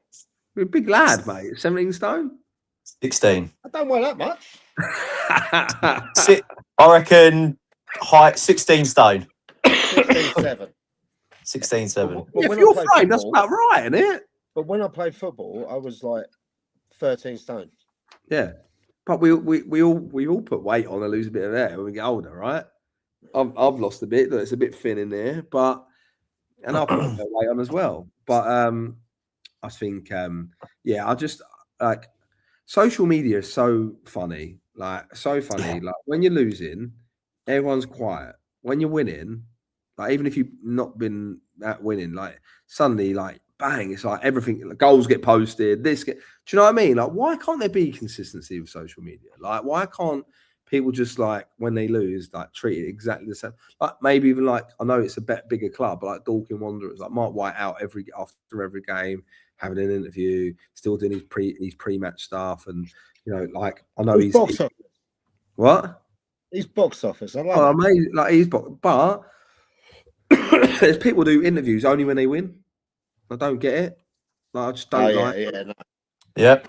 No, you got to very quiet when they're losing. The rough and the smooth. So let's move on because we know he's dying to talk about it. But yesterday at the Pilot Field, Me and Mr. McCaffrey made our first trip down there, ever being there. But also, he made his radio debut for the game. Mike, come on, tell us about it. Oh, Well, here he goes. Went down to the pilot field, didn't I? Turned up, first time ever. Billy was at the gate to welcome us in. You know, Yeah. red carpet and that. First time I've been there. It needs a bit of work, doesn't it, Bill? Yeah. The ground's old. It's very, very old. It's tired. But it's authentic, isn't it? Yeah, look, it's the pilot field, right? It's over 100 years old. The stands are 106 years old now. So it's an old stand. The main stand, that is. How that's still standing, I don't know. I thought the pitch was decent for the weather. Well, it held up. The pitch is shit, I'm going to be honest, but it held up, and that's no disrespect to Bugsy and Caden, who worked their bollocks off on it, by the way. Absolutely, but they just haven't got the resources or the help to be able to deliver. And plus, there was a game on it yesterday. There's a game on it today. There's a game on it Monday. There's 2 games on it Wednesday. Like it's battered. Like it is battered. But I loved it. I loved it because everyone you could sit around talking there, like the people in front of me have been going there for like 20 years. Sitting yeah. They sit in the same seats. Yeah. They've always Adrian, Bryan, and those guys. They sit there. They sit there. You've got the same people like Tom Newman, who's been around the club for years. He's been a PA announcer, whatever. He always does the same thing before games. He pop in the ballroom, quickly say hello to everyone. Then they go and watch the game by the fence, and then they come up and sit up in the PA box for about 15 minutes talking to whoever's doing the PA. It's now Adam Smith doing it, but whoever's doing it at the moment. I actually sat in the PA box yesterday. I normally sit in those seats just in front of it, Mike, or normally stand just to the side of the PA. I'll stand up and walk around because I find it really hard to sit down and watch football. But I loved it, mate. Yeah, I absolutely loved it. Sitting in that little box with the old thing on and literally getting well into the game. Yeah, you did. I looked at it a few times. Caden was in one of the ground, I call him the assistant groundsman, and I actually blame him for everything that goes wrong at the club. Even though you did yesterday, it was so funny. Even though he's done nothing wrong at the club, I was blaming him today. I was blaming him for my 4-game ban that I'm currently serving on Sundays, and it ain't even his fault. But he was sitting there and he kept looking over at you, Mike, and going, "Oh my God, Mike's going for it again." Mate, I was on one of those. We kept putting the commentary on. It's 30 seconds behind, and we're listening to you after the event because we found it so funny. Were you? Yeah. We kept putting it on, man. Kept putting it on. But I love that. It was like one of those old school, Brazilian ones. Go! Yeah, you're crazy, mate. But look, the game, we could have scored 10, couldn't we? Let's be honest. Oh, 100%. It was. I'll tell you what was nice though. It was good to see. To go there and actually see the 2 teams that very well, and that we'd heard so much about East Grinstead. And there is 2 sides to the story. As you said, you spoke after the game, didn't you, to Andy and that? Yeah, but both before we spoke to Andy and Ryan. Yeah, I had a good. I saw Ryan. I didn't really have a big catch up with Ryan. I think he looks under pressure already. If I'm honest, oh bloody hell, Ryan! Relax, Ryan. You just got in the job. Chill. But I had a good catch up with Andy before. Andy was like, "Look, it is tough." He said, "It is tough. Like it's been tough." And I said, "Look," I know we've battered you. But I said to Mike, like, if you ever need a cup of tea or a chat, like I'm nice guy, always around. And and he is. He was always appreciative. He told me, look, there's already plans in place for players next year, for next season. Don't want to bring them in now because it's a waste of money, which I totally agree with. But I'm going to be honest, and again, no disrespect meant of this, none. Because I had a couple. I had a couple of heavy defeats last year, so I know what that feels like, right? But I genuinely there's some good players in that team. There is some good players. Yeah. Dan Perry is it's a great result for Granny. Yeah, it was. Dan Perry's. I really like Dan, both on and off the pitch, and I think he's a great striker, and he's one who can at that level of football can get you 20+ goals a year, I believe. Even though Harry Haynes saved one of his pens yesterday, which I was a bit shocked at. Yeah, that's good save for Harry. Yes, and he had a big chance, 0-0. We had a massive chance, and Harry saved it as well. The touch, twist, swivel inside the. That was in the first half. Yeah, right early on, and then they had an offside one called as well. They could have been 2-0 up. Like they could have been 2-0 up, which is a little bit scary, right? But we dug in. We had an unbelievable spell of like 9 minutes where we blew them away, got all 3 goals. And the only thing that is disappointing is that we didn't like keep scoring more. And like, don't get me wrong, Jordan Mace hit the bar. I predicted 4-0. We hit the bar about 5 or 6 times, 5 times in the game. I think it was crazy. What about near the end? You hit the post and then bar as well. Yeah, bang, bang, bang. It was like, oh my god! Like, can we just fucking put the ball in the back of the net? But going back to what I was going to say, I genuinely believe this as well. So I've seen the best part of 180, maybe 200 Isthmian League games across Hastings and other clubs, right? Probably about 200 games in 5 years, I would say. Anyone can correct me on that. I'm a busy fucker. Let's be honest, I'm a busy fucker. I don't like football that much to see 200 games. I do, mate. I need to know every player. I need to know, like, just in case. Really? You know, yeah, because we might want them for Hastings, whether I'm a chairman, CEO, fucking head of football or water boy, we might want them. If I'm in a job, I need to know what's out there. If I get a job in West Sussex, I need to know what's in West Sussex. If I get a job in Kent, I need to know what's in Kent. If I get a job in London, I need to know what's in London, right? Both men and women's football. I'm obsessed. And it's my hobby. It's not. It don't make me any money. In fact, I've lost a lot of money in football. But I'm going to say this, and it's no disrespect to anyone. That is the absolute worst Isthmian League team I have ever seen in my life. Really? Yeah. Mate, they had youngsters out there. They had 16, 17-year-olds. Yeah, but like I'm not. Yeah, okay, that's fine. That's fine, but they're still the worst. I'm telling you, that first goal felt step 6. Our first goal, and I don't want to be disrespectful because there's a bunch of young lads that are giving it their all out there who aren't exactly. There is, mate. There is. But it don't mean they're good enough. I know that's like it's easy for me to say, and it's easy for me to go, oh, my Lancing team would have fucking beat them as well, right? It's easy to say those things. You'll never know because you'll never back it up. But I can see why they concede 7 goals a game, and they should have on Saturday, with all due respect, right? And the only saving grace, and I said to Dan as he comes to the pitch, and I also said it to I think it was Curtis Gann. I said it to one of them. I said, you had 3 big chances, like 3 big chances, and they did. So they're still creating chances, but I just as a team, it felt messy. I didn't feel it had any real structure. I didn't think it really had. But haven't they done then now the right thing, where they're now planning for next year? Because I spoke to the gaffer, their gaffer. We spoke to one of their directors, didn't we? We had a good chat. There was no indication at all that there was going to be change of management. Yeah.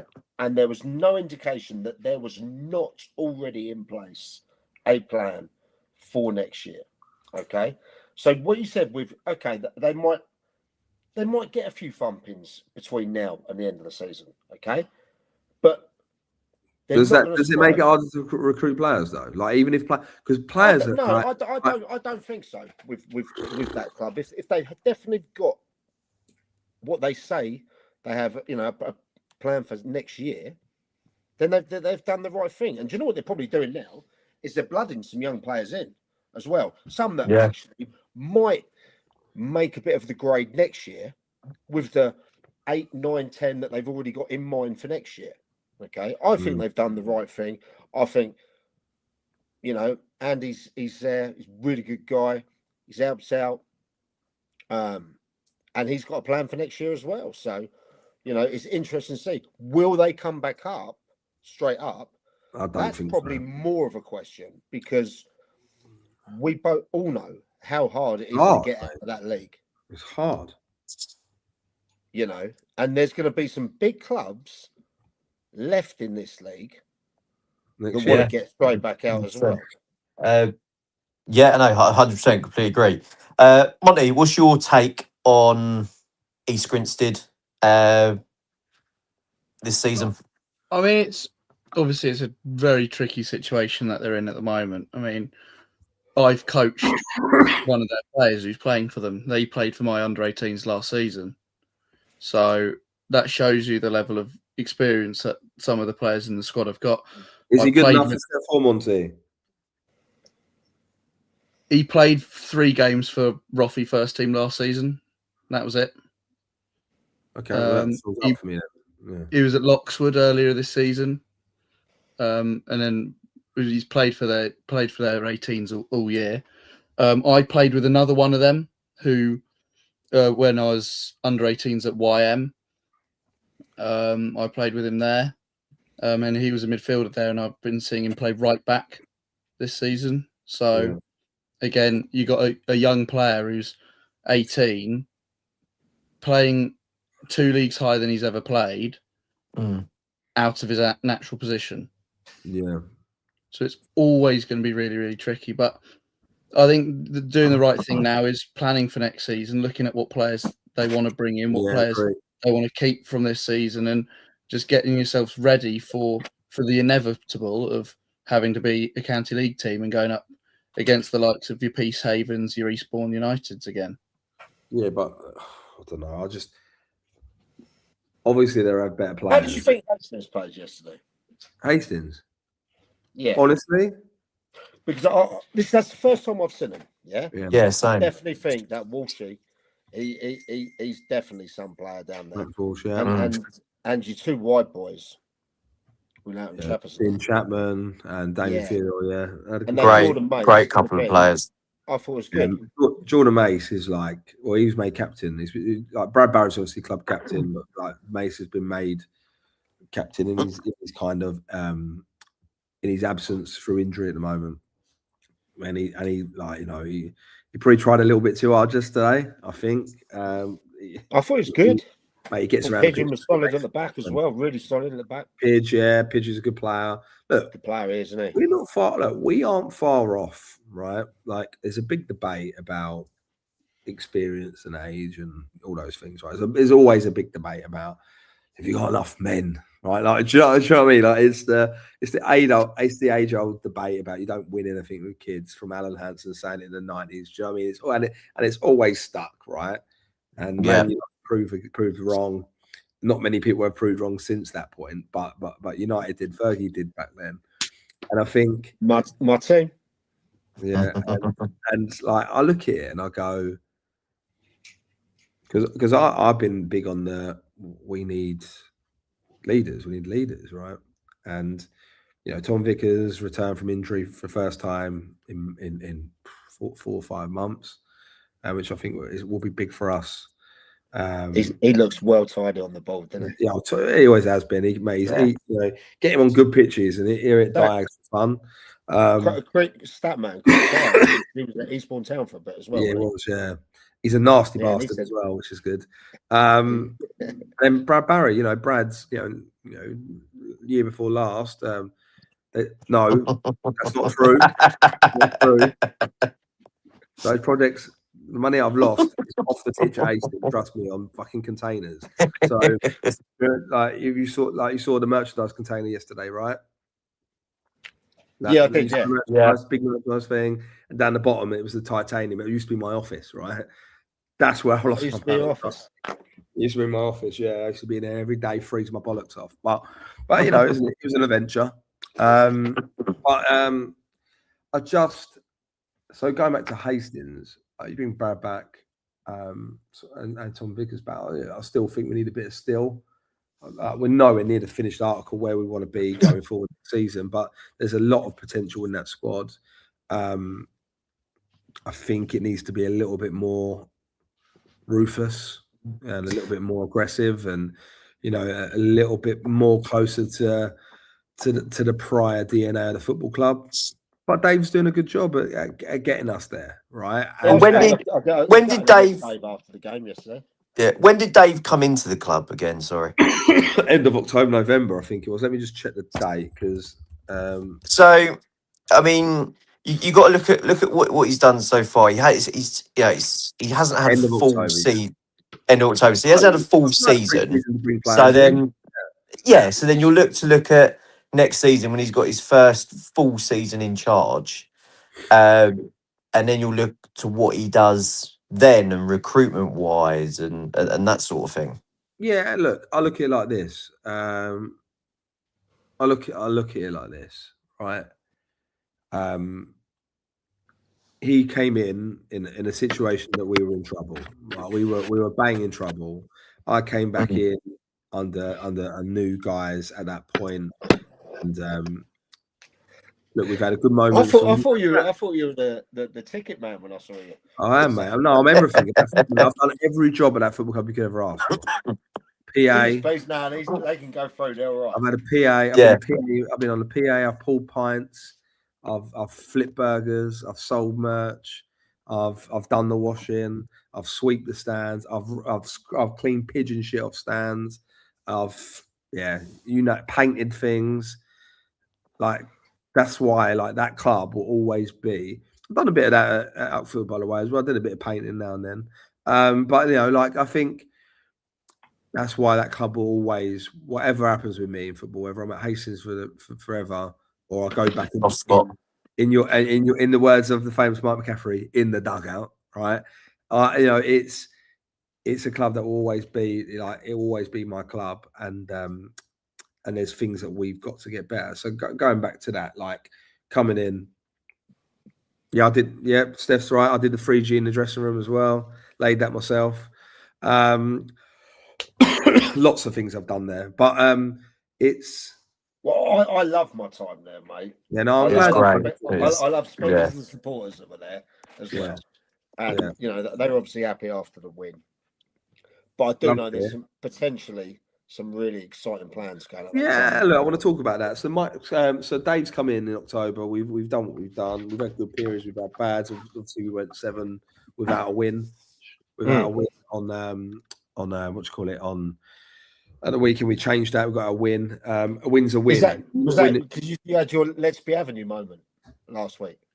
That was a couple of weeks ago, mate. I think I've become the hate figure now. I used to be loved. I used to sing my name in the stands, and I think I'm genuinely a hate figure now. Just because I stuck my head above the parapet because no other fucker was at the club, which winds me up. But so look, we've got loads to do. And look, I'm never gonna sugarcoat anything at this football club. We're still in the battle. We've got a big game at Beckenham next week. But I like that is a massive game. Yeah, Bill don't like Beckenham. PTSD, mate, going there. Yeah. What's happening? Nine. I'll go there and I'll go on the pitch and then he walks up over me and I think, right, what's happened there? Just keep looking at Alu Seka picking the ball out of his net, and Alu's not even there. I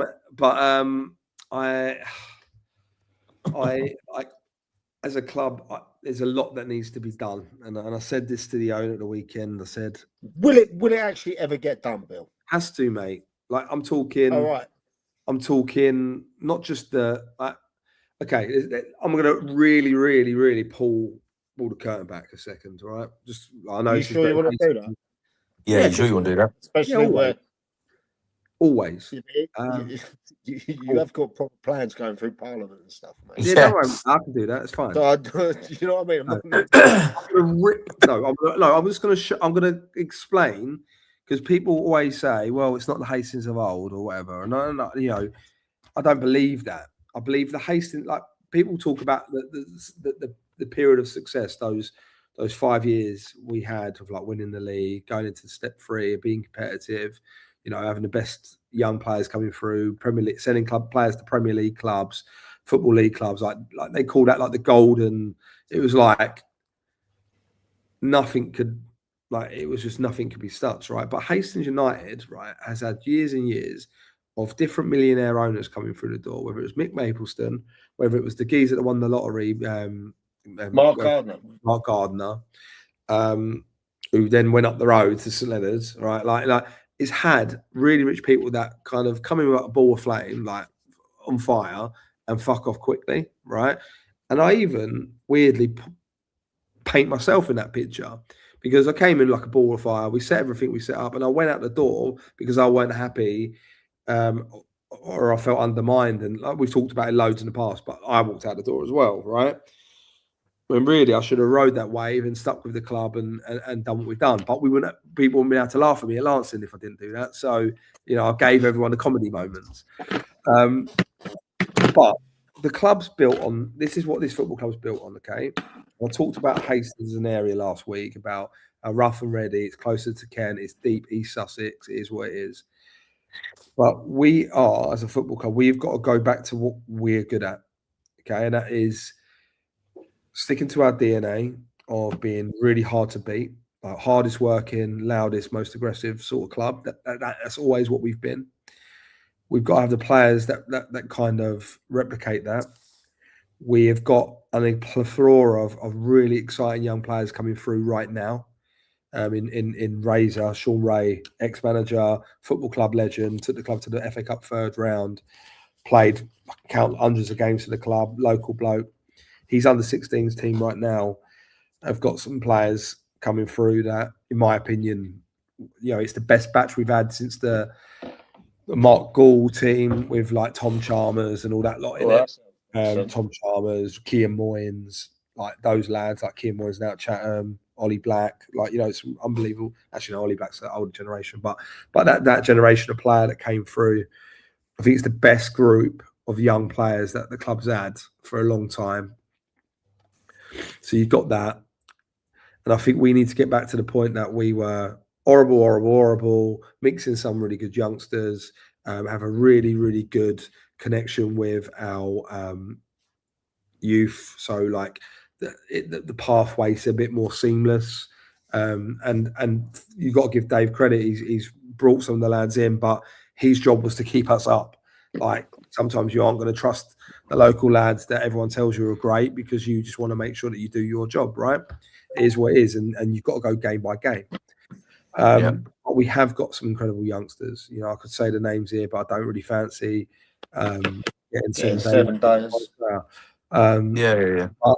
we've got a lot of them coming through, and some that are not kind of getting the look in because maybe they're not showing enough enthusiasm for it. And we got to look at ourselves and go, it's easy to go, our player don't want it. You can lead the player to water, but if he won't drink, it's on him. But we got to look at ourselves and why that's happening, and look at why these players aren't pushing themselves to the point where they should be knocking on the manager's door. Do you know what I mean? So I think as a club, we got to fucking really rip the, like, go back into the nuts and bolts mechanics and go, right, I'll sit down with the Whites and be like, look, as important as me being the guy banging the drum and opening the awareness of this football club that's never been seen before, you are as important in all the footballing aspects of this football club and the academy growth and all that. How are we going to do this again? Don't matter if our roles are reversed, they're the owners now and I'm just there to help with football. It doesn't matter. It doesn't matter who's what. We all care about this football club. So it's like, how do we decide how we get our proper DNA really integrated again as a club, right? That's obviously if I'm wanted and here for a longer period of time. I might not be wanted. Do you know what I mean? You never know. People might get bored of my voice, and that's why our podcast, probably the numbers will start dipping at some point. But we have to look at that and go, that's what brought us to the dance. Yeah, maybe we were fortunate. You've got to look at the managers that we had and where they are now. Maybe we just had a real purple patch. You know, you got Gary Elphick up at York, you know, John Meaney went off to Sutton. Then now he's obviously back at Worthing. Chris Agata's at Sutton. At Sutton now as manager as well. Andrew Brown is under 16s manager at Brighton. Like, you know, you've got to look at the bigger picture of there's quality there. Oh, it's great. It's great for us. There's some big managers down there as well. Playing at Reading right now as a player. You know, Tom Chalmers will be back from injury this end of this year into next season, and like it will be, even if it's not with us and he goes and has a crack higher, it's it's what it is. Like Tom deserves that chance, and we would back that. You look at David Radari, like you look at Jamie Fielding at Ebbsfleet, Adam Lovett's flying at what do you call it, Folkestone now, and obviously they all had football league experience in between that. We did have a purple patch, but we're going to have another one if we're smart, right? I'd love to see it, mate. So there's that. I'd love to see it. So, mate, so would I, right? And then there's that. And then off the pitch, obviously, we've got to flip the pitch 90 degrees, have the 3G, have the new stand. The old stand has got a longer lifespan on it now than it was meant to have. We've got 5 years of it kind of like degrading, but the old girls still be there. It's a lot of work and a lot of money needs to be found, right? So, yes, we want to do it. Yes, the council say, yeah, fine. It's not a problem to do it. Obviously, you got to go through the planning application and what have you. But it's modernising a football ground at a football club. I don't think there's much problems with that. The problem we had was we wanted to put houses on there and build a new stadium, which the council fucked us off with. So that didn't happen, even though it would have been the best thing that ever happened to this football club. I think for me, that has to happen. I'm hopeful but fearful. You know what I mean? That I believe in the owners have all the right intents and purposes to deliver this. I still have fear. What if it doesn't happen? And it's been my fear when we were trying to deliver the stadium. Like, even though I believed we were going to do it, I still had that fear of what if this doesn't happen? Do you know what I mean? And what kind of time scale would you, if you got the green light to say, yeah, right, we got everything sorted, we can get a new stadium? Yeah. What are you looking at? 2, 3, 5 years? No, well, the idea was that we could start ripping up in the summer, maybe have a year ground share somewhere and come back. Or start it next May, get the work cracking, get first phase done, might be done by September, October, spend the first 2 months of that season elsewhere, come back, and you've got your first phase done. It's all dependent on money, Mike. Do you know what I mean? It really is. But right now, in my current role at the football club, whilst I get the knowledge, I'm not involved at all in the process. I'm completely not involved, right? So I can't sit here and I want the fans to know that I might be the biggest talker at the football club, but I'm also not the one delivering this. And when it happens, I will not be the one sitting there fucking patting my chest. I would have patted my chest and we built a new stadium, that's for sure, because me, Darren, and Peter put a lot of work into that. But yeah, I hope for the football club's sake we do it.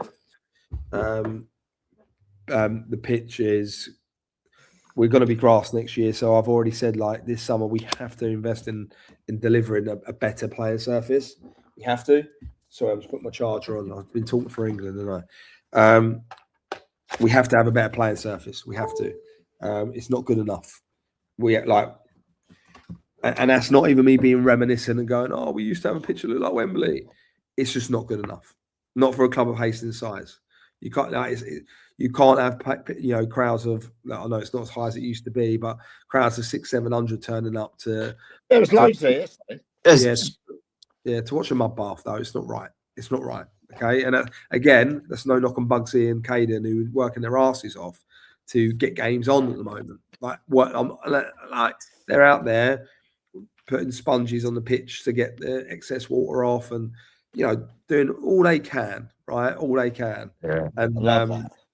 And if you don't have people like that, your football club, you don't survive anyway. But yeah, it's an interesting time, and that It's fundamentals that Dave's got. There's fundamentals the football club has to adhere to for a long-term future. It's about making sure they marry, they marinate, and we have the success again. I like the Absolutely. word marinate. They're going to marinate together. But I'd love to see it happen, mate. And I hope it does. I really do. Yeah, I got to say, from when me and Mike walked in the gate yesterday, I mean, we were parking up and we saw Harry Haynes turn up and he was like, "What are you two doing here?" And we were like, "We were coming to watch the game, mate." But we walked in and then I think it was your two who you were just talking about, Bugsy and Caden. Yeah. And he went, I recognise those faces from Sunday nights. And it's they're listeners. They listen. Yeah. Like, but it's a lot of Hastings people do listen. It's great. They like you guys have an effect coming along. Definitely, you guys definitely has an effect. And well, I think we're welcomed. I hope you were welcomed anyway. Oh, mate, absolutely. Oh, mate, it was first class, mate. Loved it. But I'll tell you what, the one thing you experienced, and as a kid, I remember it, and it was actually Ben White who really put it in my head. And it's the one thing I worry about the changes, right? Is when you walk into the Pikeville for the big gates, you kind of come up like you come over a little bit of a concrete lid, and then you see the pitch, right? See the pitch, yeah. As you walk in, you see this pitch, and there's something really,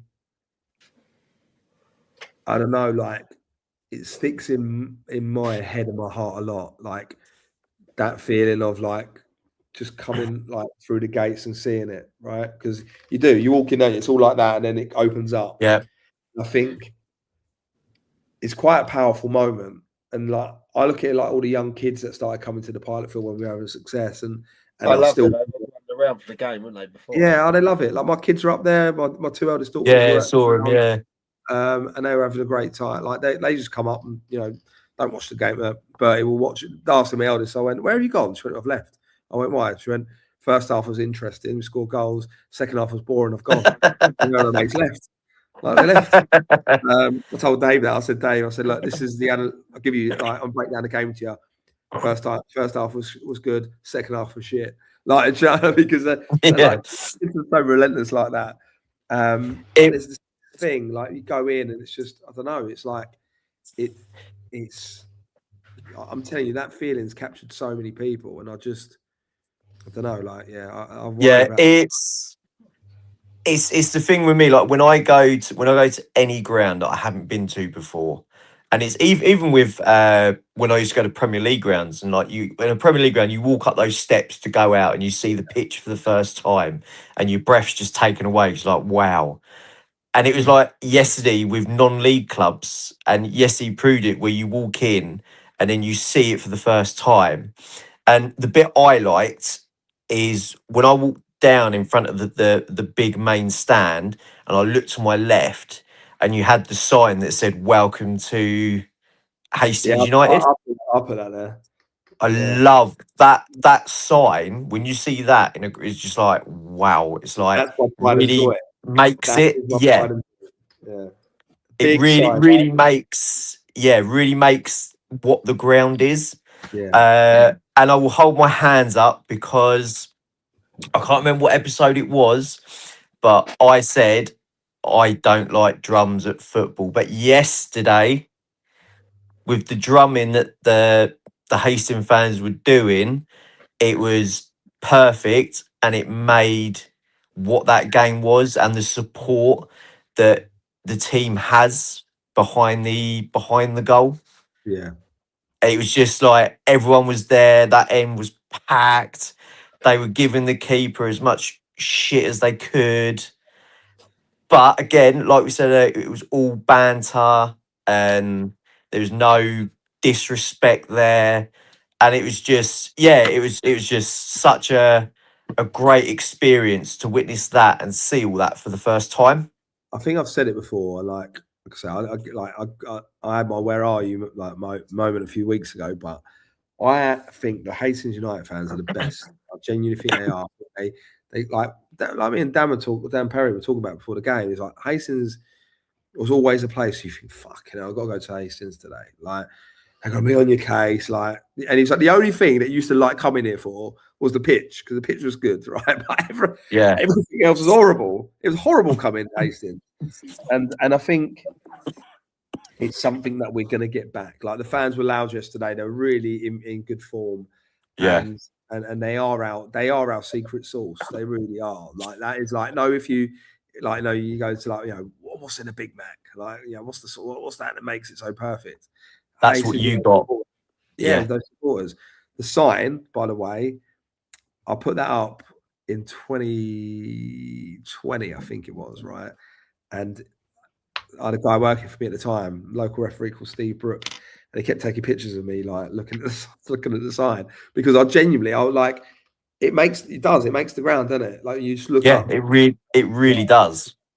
And it brings it all together. Bill, you're gonna do what?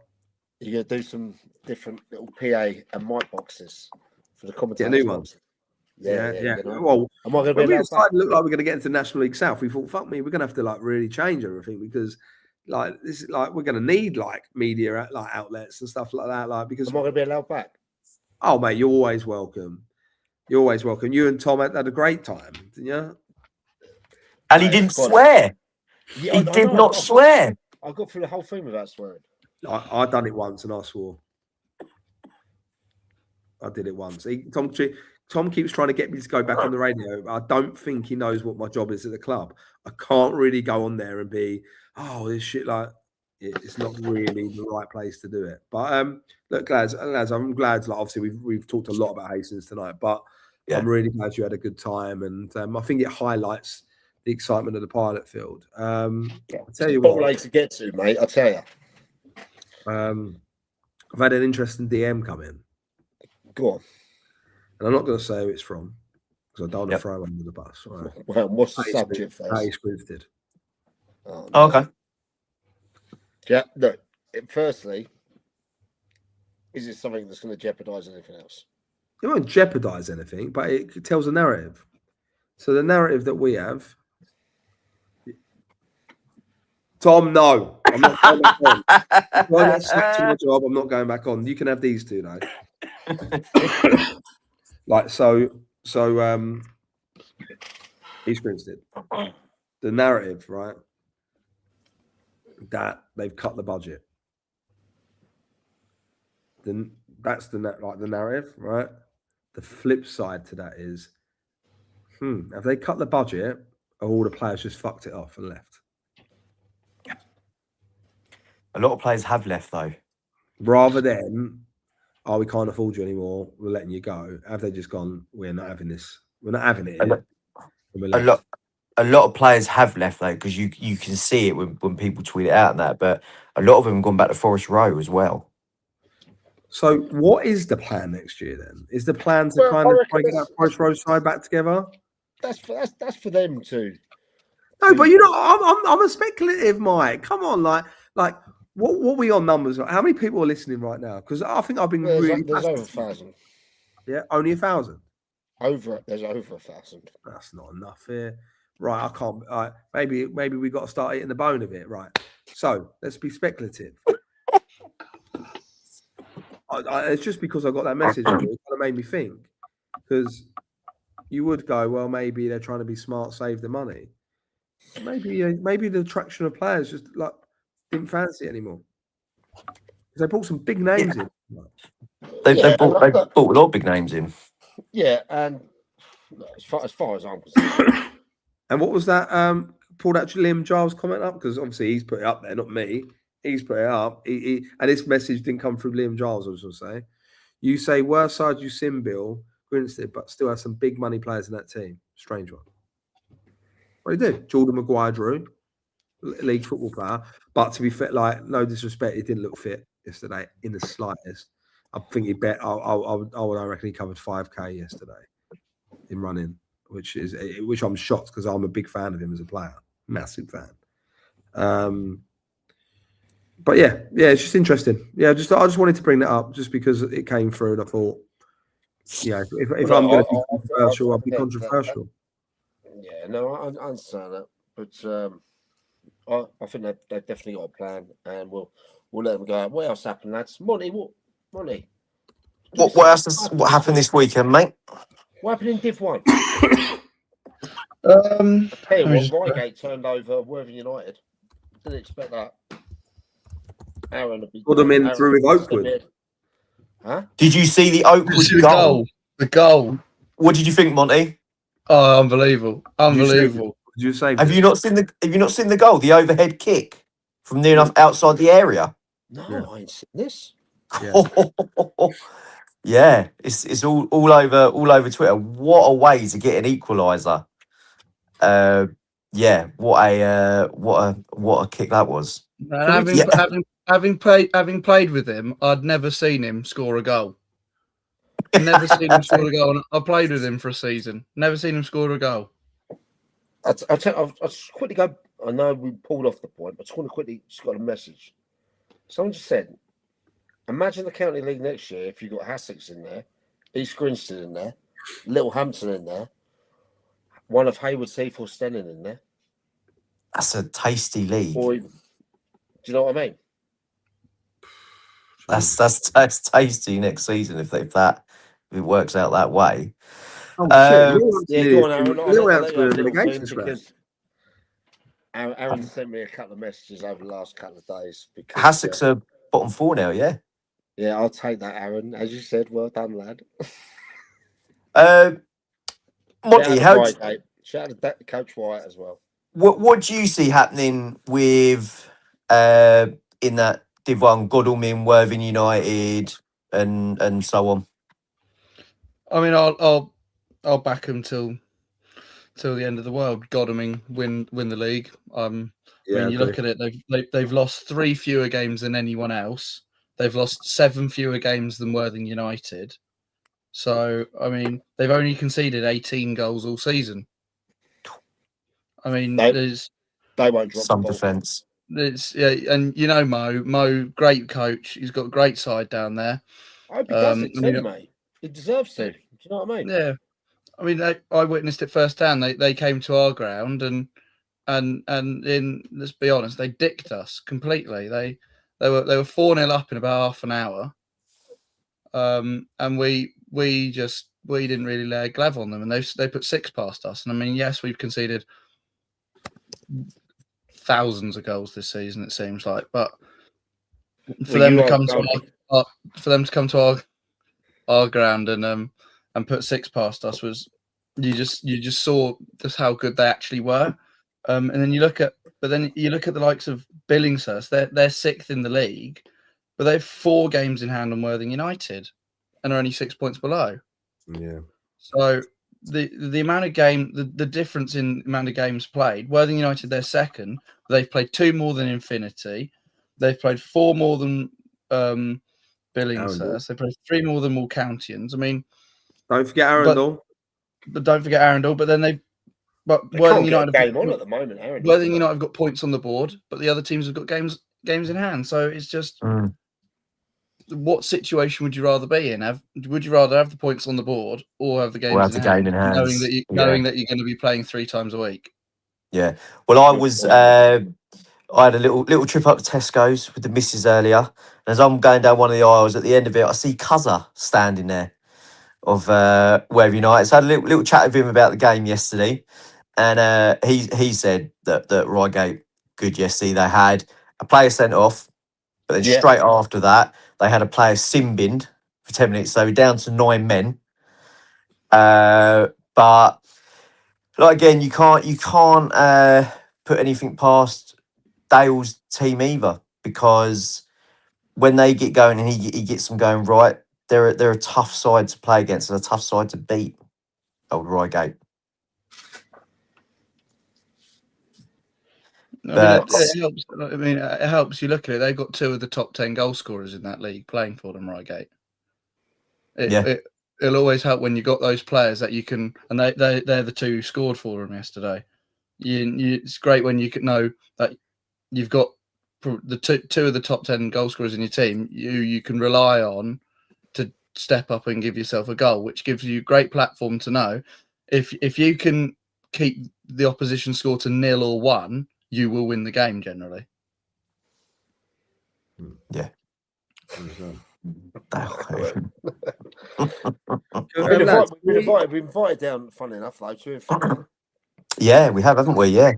Lads, and quickly. You know, they invited us down just to have a chat and, you know, just to talk about some stuff that might have happened. Lads, we focus a lot on Sussex, on the combination league, right? We focus a lot on that. Can we just quickly have a rundown, if that's okay? Especially we got last 20 minutes. I want to go higher up the leagues, so I want to go up to the National League South to start with. Club that we've covered quite a bit on here. I would say in Eastbourne Borough, still an absolute chaos with the supporters and the management behind the scenes. However, picked up another win the weekend away at Hampton and Richmond. That means that they are the gap is between them and a drop only 2 points. However, they have played the two teams above them. They've played 5 more games than Bath City. They've played 3 games more than Farnborough. But as we know, games in hand don't mean nothing. It's the points on the table that mean the most, right? So they're still only a few points away from it, and they could maybe get the Great Escape. They've got a big game on Tuesday, Alsham YM, I believe. In the County Cup. I don't know if I'll be let into the ground, but I'm going to give it a go. See if I can get in the Priory Lane. I'm sure I can. I'm only joking. It's not like I've said anything that no one else has said.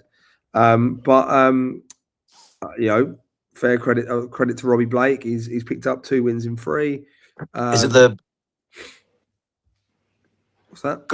Is it the Robbie Blake effect? Is he gonna keep him up? I like Robbie Blake. I think Robbie Blake's brilliant, and I think it'd be great. It's great for him that he's got another crack. I don't think they've announced that he is going to be the manager. But fair play to Rob. You know, fair play. He's in the hunt. So fair play to him there.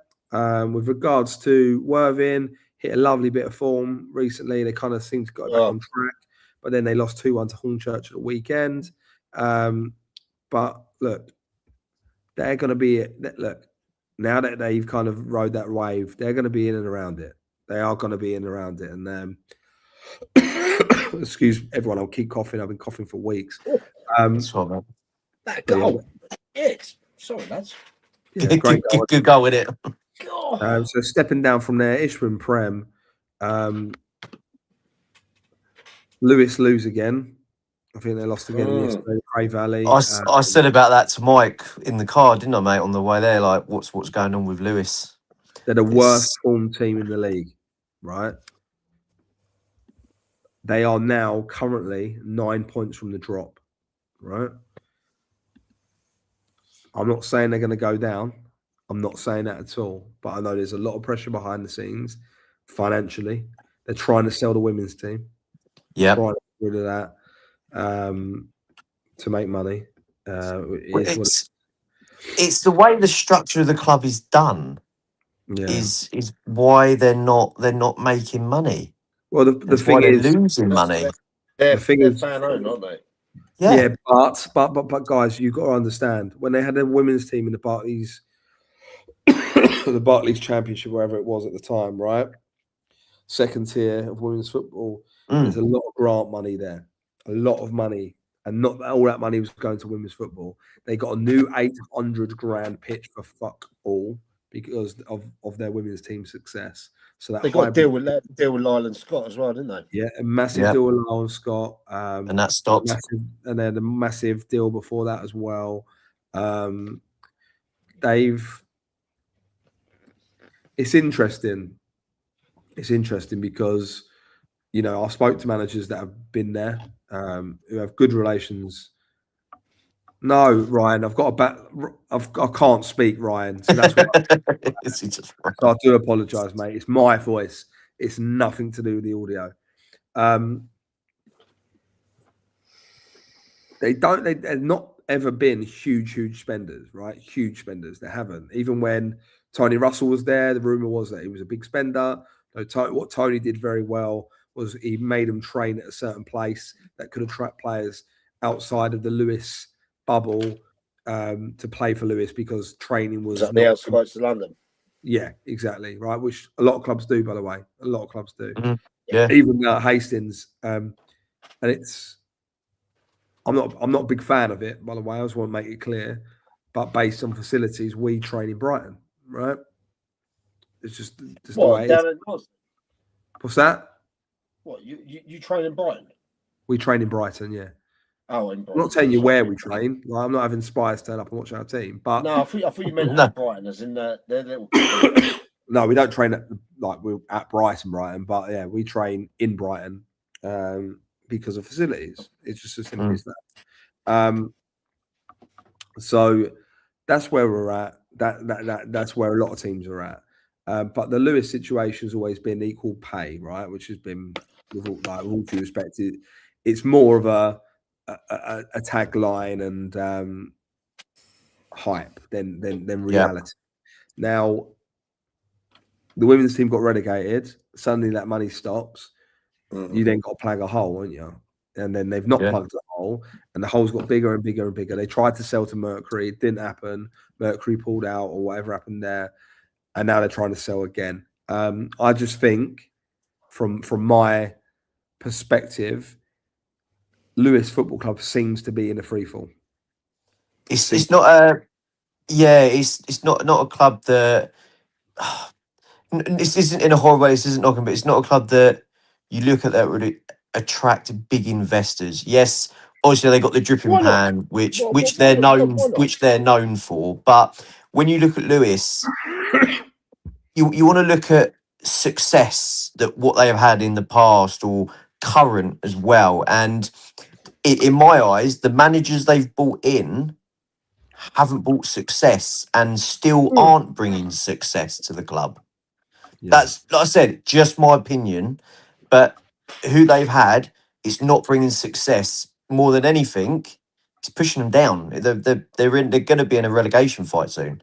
It didn't work with Brad Pitchard. That change didn't work. They brought Pitts back.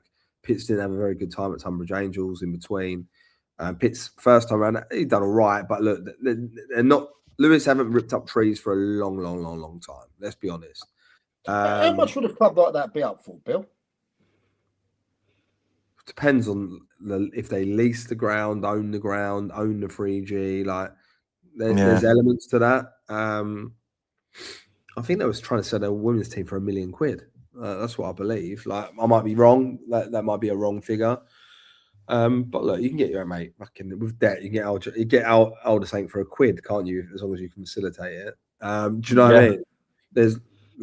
We talk about Lancing. What's Lancing worth? It's It's not even a limited company. Like what? But what would Lancing be worth right now? With all due respect, £1.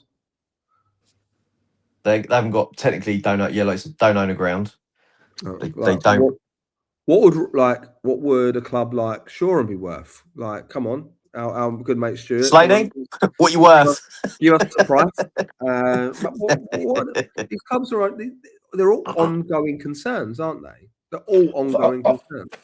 I think a club's worth what you can do with it, not just from the footballing side, but more importantly, commercially side, to make it viable, to keep it sustainable, to then invest on the pitch. You know. Well, go on, put that comment up from Stu. He's a liar. He offered it to me for a £5 last week. No, I'm only Stu, £1 million. What are we saying?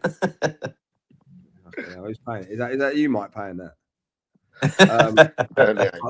Look, for me, well, a lot of football clubs aren't for sale because people enjoy running them. Yeah, and they become part of their life, and they become part of their family's life, and it's hard. Like little commons like that, isn't it? 100%. It's the Eldridge's club. Like, they don't need to give it to anyone else, and they never will. They never will. And fair play to them. Like, they're good people down there. They're great people. I don't know if I could ever imagine anyone else managing that side apart from Russell Eldridge. And I also don't ever imagine him retiring from playing centre half. So he could be the first 55-year-old in 15 years' time, wherever it is, playing Southern Combination Prem.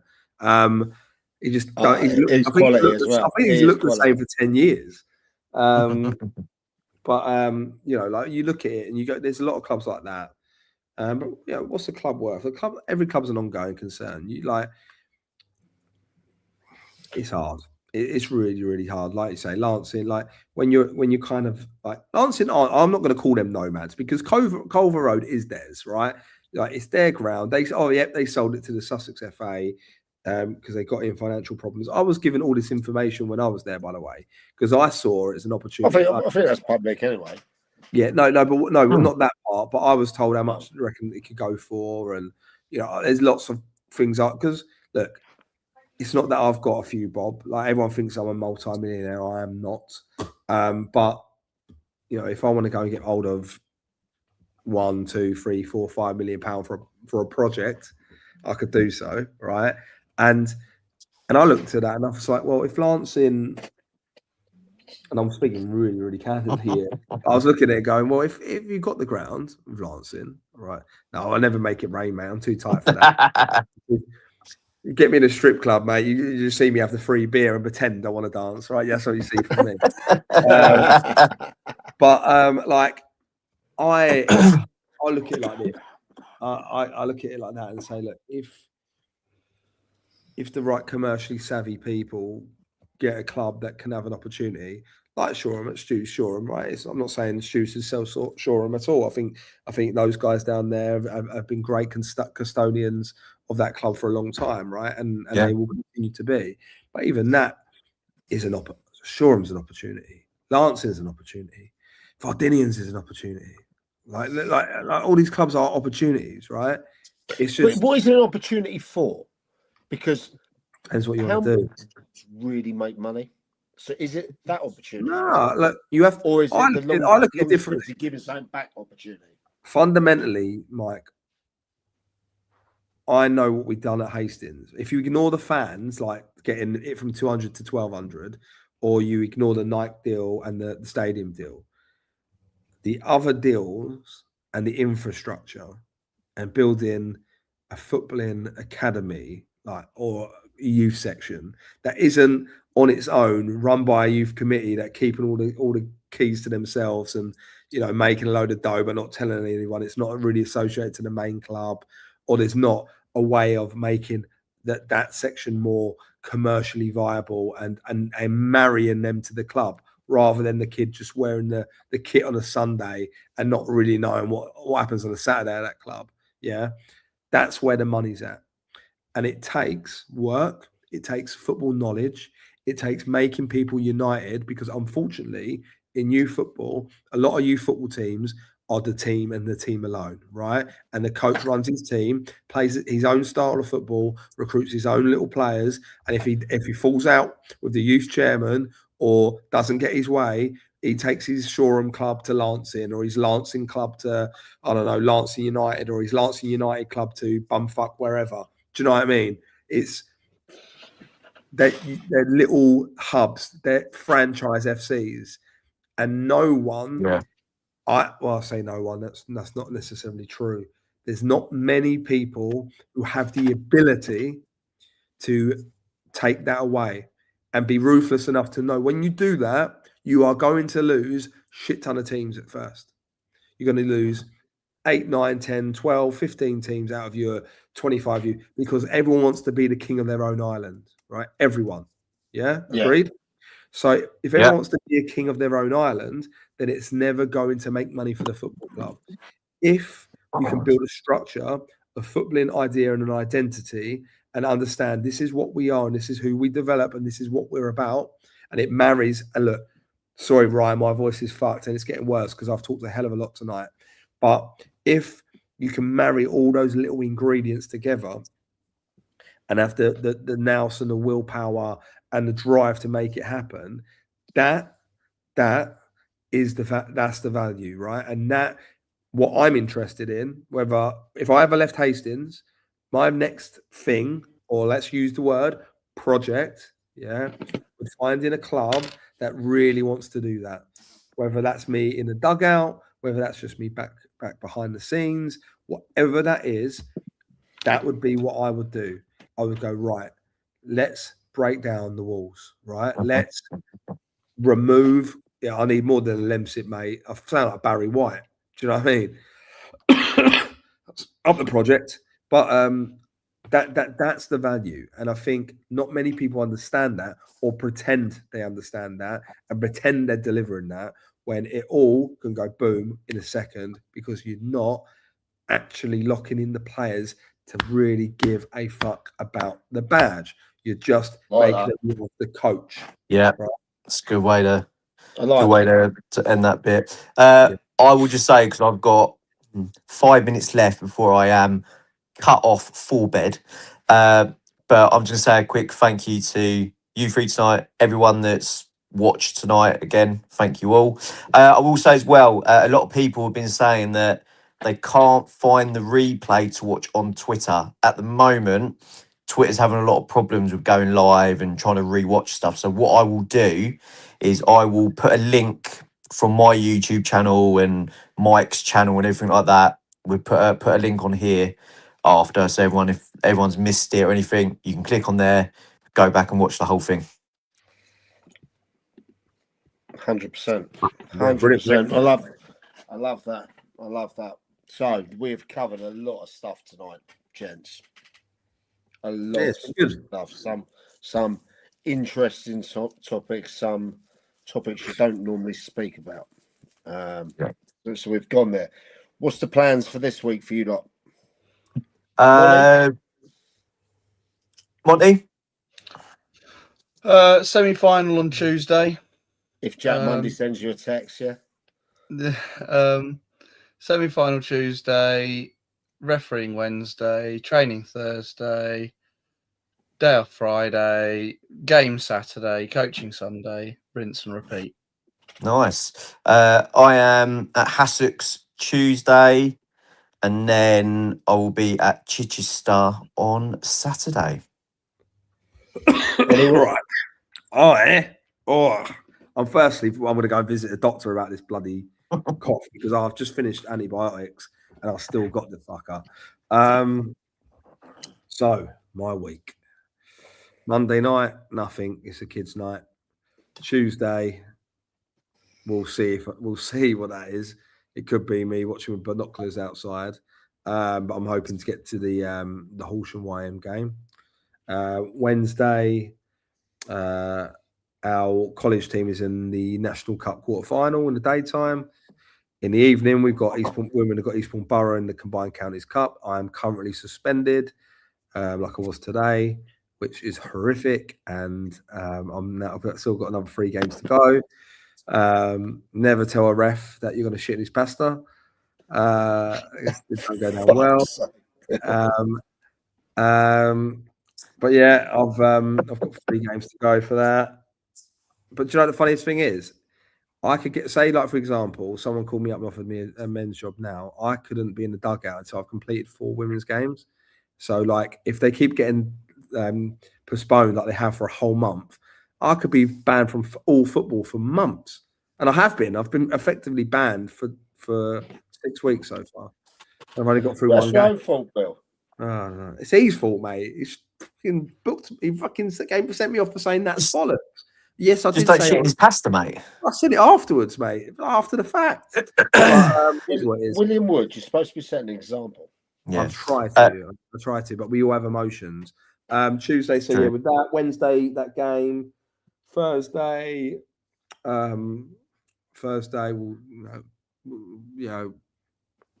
some private stuff. Friday, we will reconvene and I think I've got a gig on Friday night. Loads of work throughout the week, and then Saturday, I'll revisit Beckenham, which I'm excited about massively, as you know. Before I go, Mike, what's your week looking like? Back to work tomorrow. Work tomorrow. Not sure about Tuesday yet. Wednesday, obviously, I'll be on the SNLF. Hang on, and we are going to the Big Tech Expo, aren't we? When's that? Wednesday. That's at the Excel. Wednesday. Yeah. Bloody hell. And then you need to cut me, Mike. I've got to go to bed, mate. Because I am. You'll cut when we're ready to cut you, mate. Because I am going to Cheltenham next week. Anyway, there we go. Yeah, I'll take. This is where the pocket's interesting. going with the wife to Cheltenham next week. Looking forward to it. Even though my voice is gone, can we have some either to the text, to number, or in the comments? Can we have a couple of like, come on, let's get juicy now. It's after hours, right? Let's have 5 minutes of like, really, 5 minutes. Really grinding those gears. Like, what's got people going this weekend, right? How did people feel? I know we talk passionately about the racism thing, but how did people really feel about that? Like let's really, really open it up. Let's get to the granular. Let's make it like let's have it. Like, for example, Stu, you're a vivid watcher of this. I want to know how you feel as chairman. I've seen the podcast has come out. Like, like you're talking about, you're not going to throw money at it. It's culture and there's going to be a change. How do you feel comfortable you're going to survive now? Or are you ready for step 6? Tell us. Let's really, really, really rip it open and have a go. Because Liam C ain't getting your 3 points wearing a Shoreham shirt. But I'll tell you what, Connor Cox might at the weekend. So, like, let's have it for 5 to 10 minutes. Let's just be brutal. Let's have a brutal 5 to 10 minutes. Who's first? Come on, stand up. Well, I'll tell you what I can quickly be brutal about is the fact that the Sussex FA have forced the club to spend 17 grand on one bit of fencing, which knows full well that the club can't afford. There's no way they can generate that money in Div 1 for one bit of fencing in a thing. No. That is not helping clubs at all. Yeah. But then again, I think they got a lot more in their case this week anyway, to be fair, than that. I think people are. I think Giles is right. I think people are scared. Do you know why I think people are scared? Because I don't think a lot of people still know how to handle race.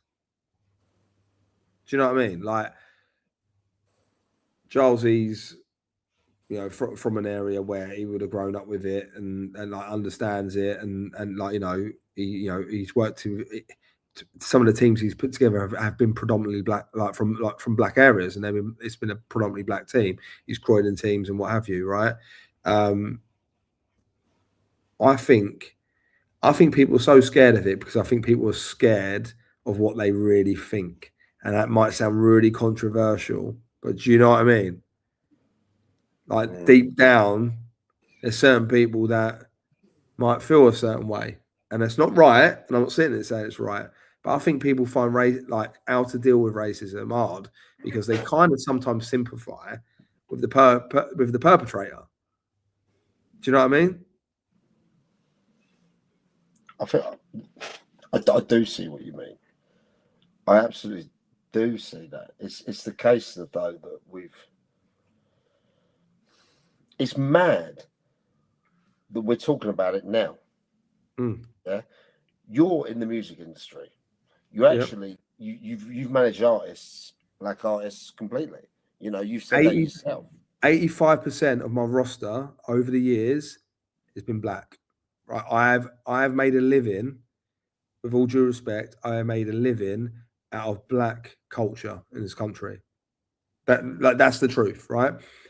And I've made that living because I understand it and live obviously, yes, Hastings is my home, but I spent the first 10 years of my life growing up in Croydon.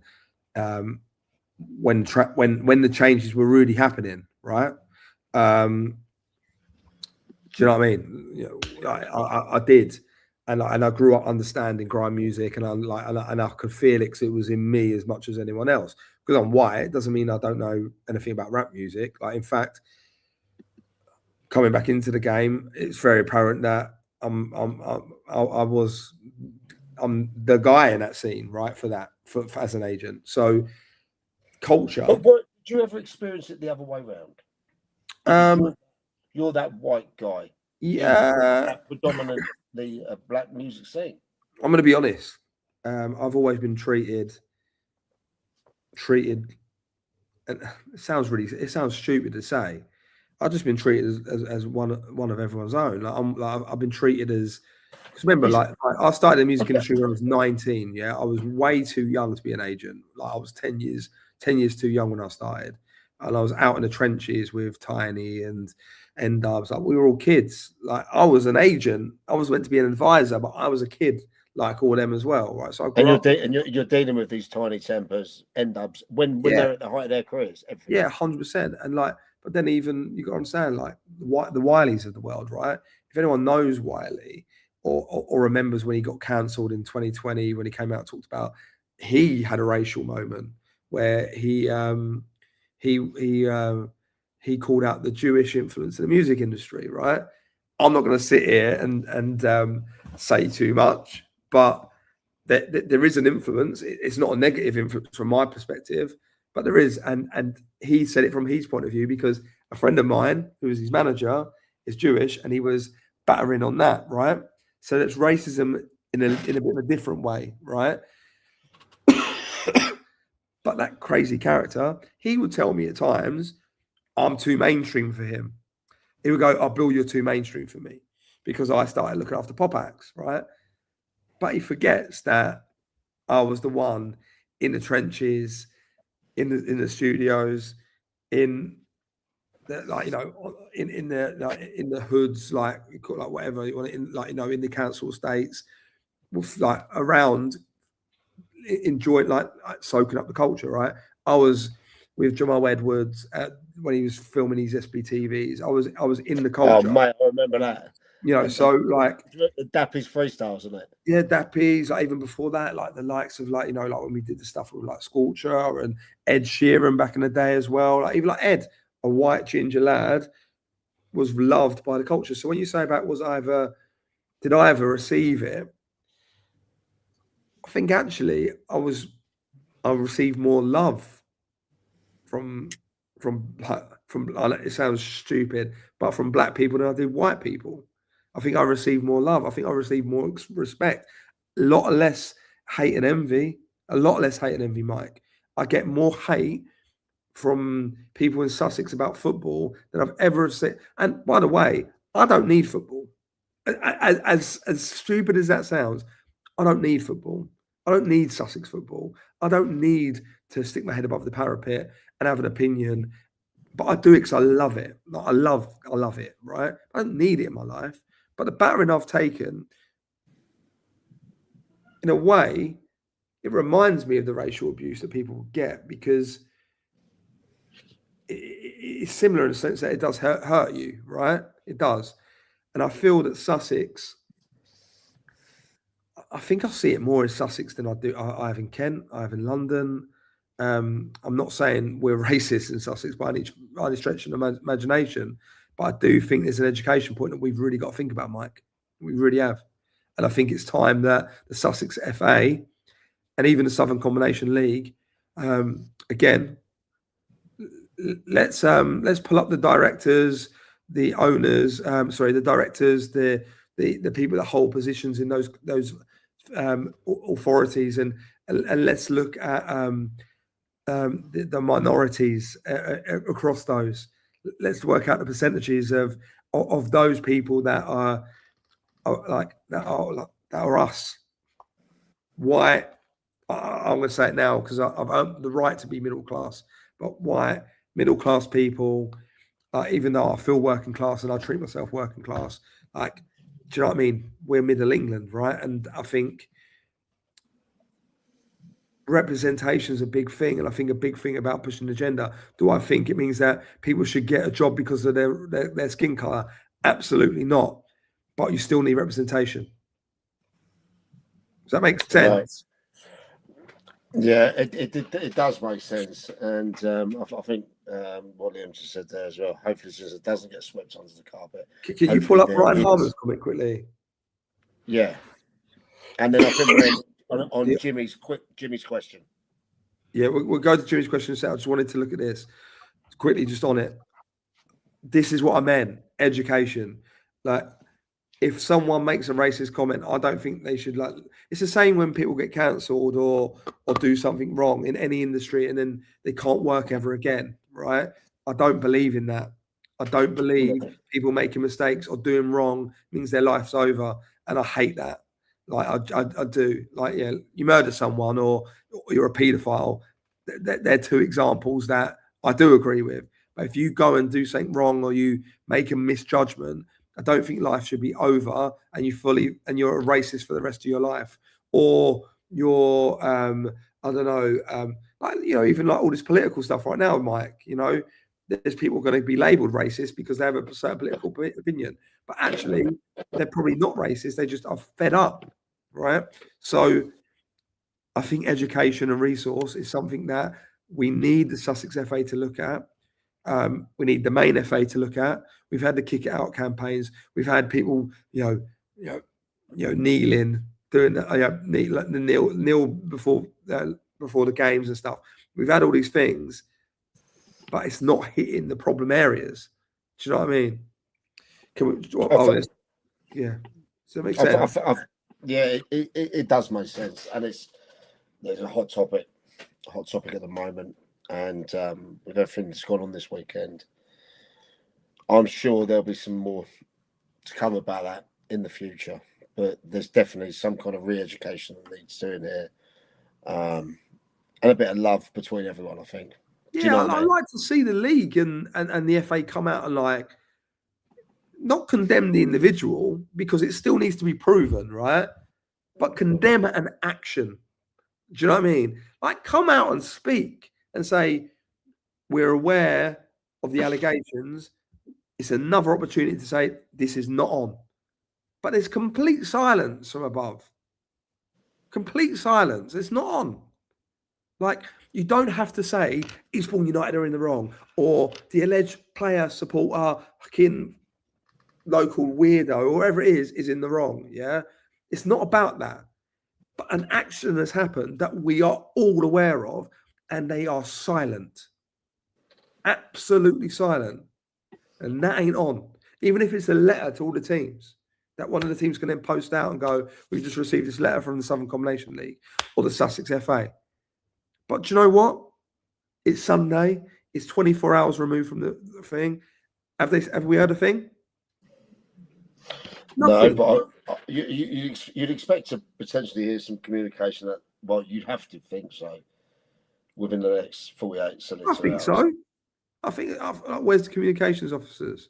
Where's the, like, and I'm not again saying that anything's been proven, right? But it just highlights. It's not, and there is an investigation that's happening on. Yeah. So, all right, let's leave that be. But you bang on what you're saying, Bill. Yeah, let's leave it as that. I think let's end on Jimmy's one then. Monty, because you've been a statue in the middle there, sitting there. Right. End it on Jimmy's question. Top guy, Jimmy. Love Jimmy. What's the worst 5 grounds in County Step 5 and Step 6 only? Infinity. Oh, go on. Not a big fan of that. I hated Godalming. Couldn't stand it one bit. I had an absolutely torrid time at Seaford. I thought the pitch was shocking. Obviously, I know there's not much they can do about it with the situation there, but that was abysmal. I was not a big fan of Worthing United. Oh, really? Didn't like Worthing United. Didn't like it at all. And I also don't like Oakwood. Yeah, I think Oakwood used to be really, really good, but now it's just downhill. Oakwood. Okay. No, I've got to give Oakwood a shout out quickly before we go, right? Because the chairman, when we played him, he was sweeping the change rooms. He pulled a pint. He done something else, and there's that whistle blues in the dugout. Like, what a guy! What a guy! But that is the difference, isn't it? Of like those small clubs that literally operate on 2-3 people, and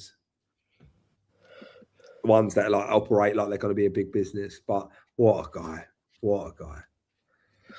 I think for me, a few to stick out is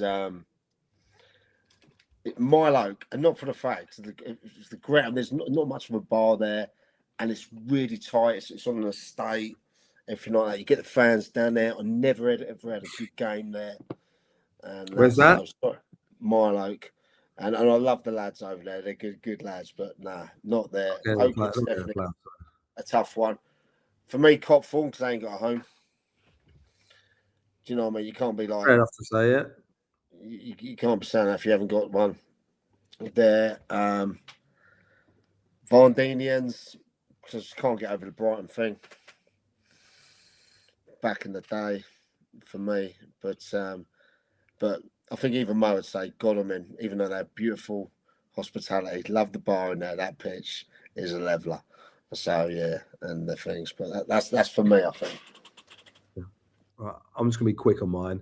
Infinity is awful. Godalming, Godalming. Like fuck, like, do you know what I mean? Like that.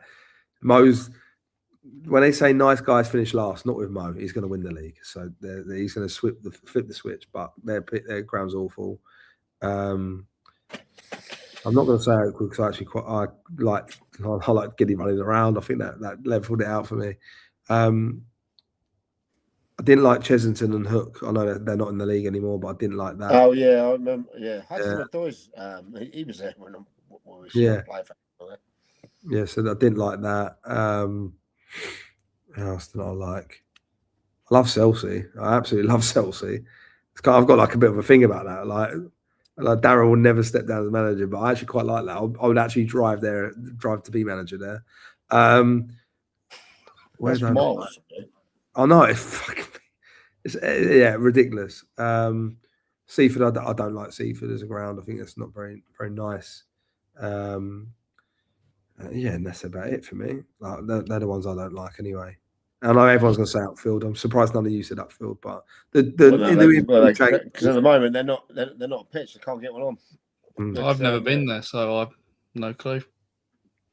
Yeah. Right, lads, we're going to call it there because it has been a different part of the show. Because obviously the stuff we had to go through and that, but let's hope there's something's done that's swiftly dealt with in the proper way. Let the investigation go on. And that we won't say anything else on that matter till then. Everyone's going to have a great week. Thank you for everyone watching. Loads of great numbers again. What did we finish with, Mike? Just so you know. Well, I don't want to say the numbers no more, but I'll tell you in the chat because I just want people to. Yeah. And we're doing all right. Sponsors coming out soon, so we've got to start keeping that close to the chest. You know, that's what we finish on. But it's really, really good. So yeah, great time. Everyone back to work tomorrow. Lovely. Last week of work for me. Then it's a week off for Chelsea. Let's go, baby. Let's go. Right. Thank you, guys. You've been wonderful. Cheers. And everyone out there. Check out the website. Go and download the app. www.dugout-ai.com. Go and get it. Dugout app. And there you've seen it on the bottom. Go and have a look. Go and have a play. And we will go from there, guys. Take care.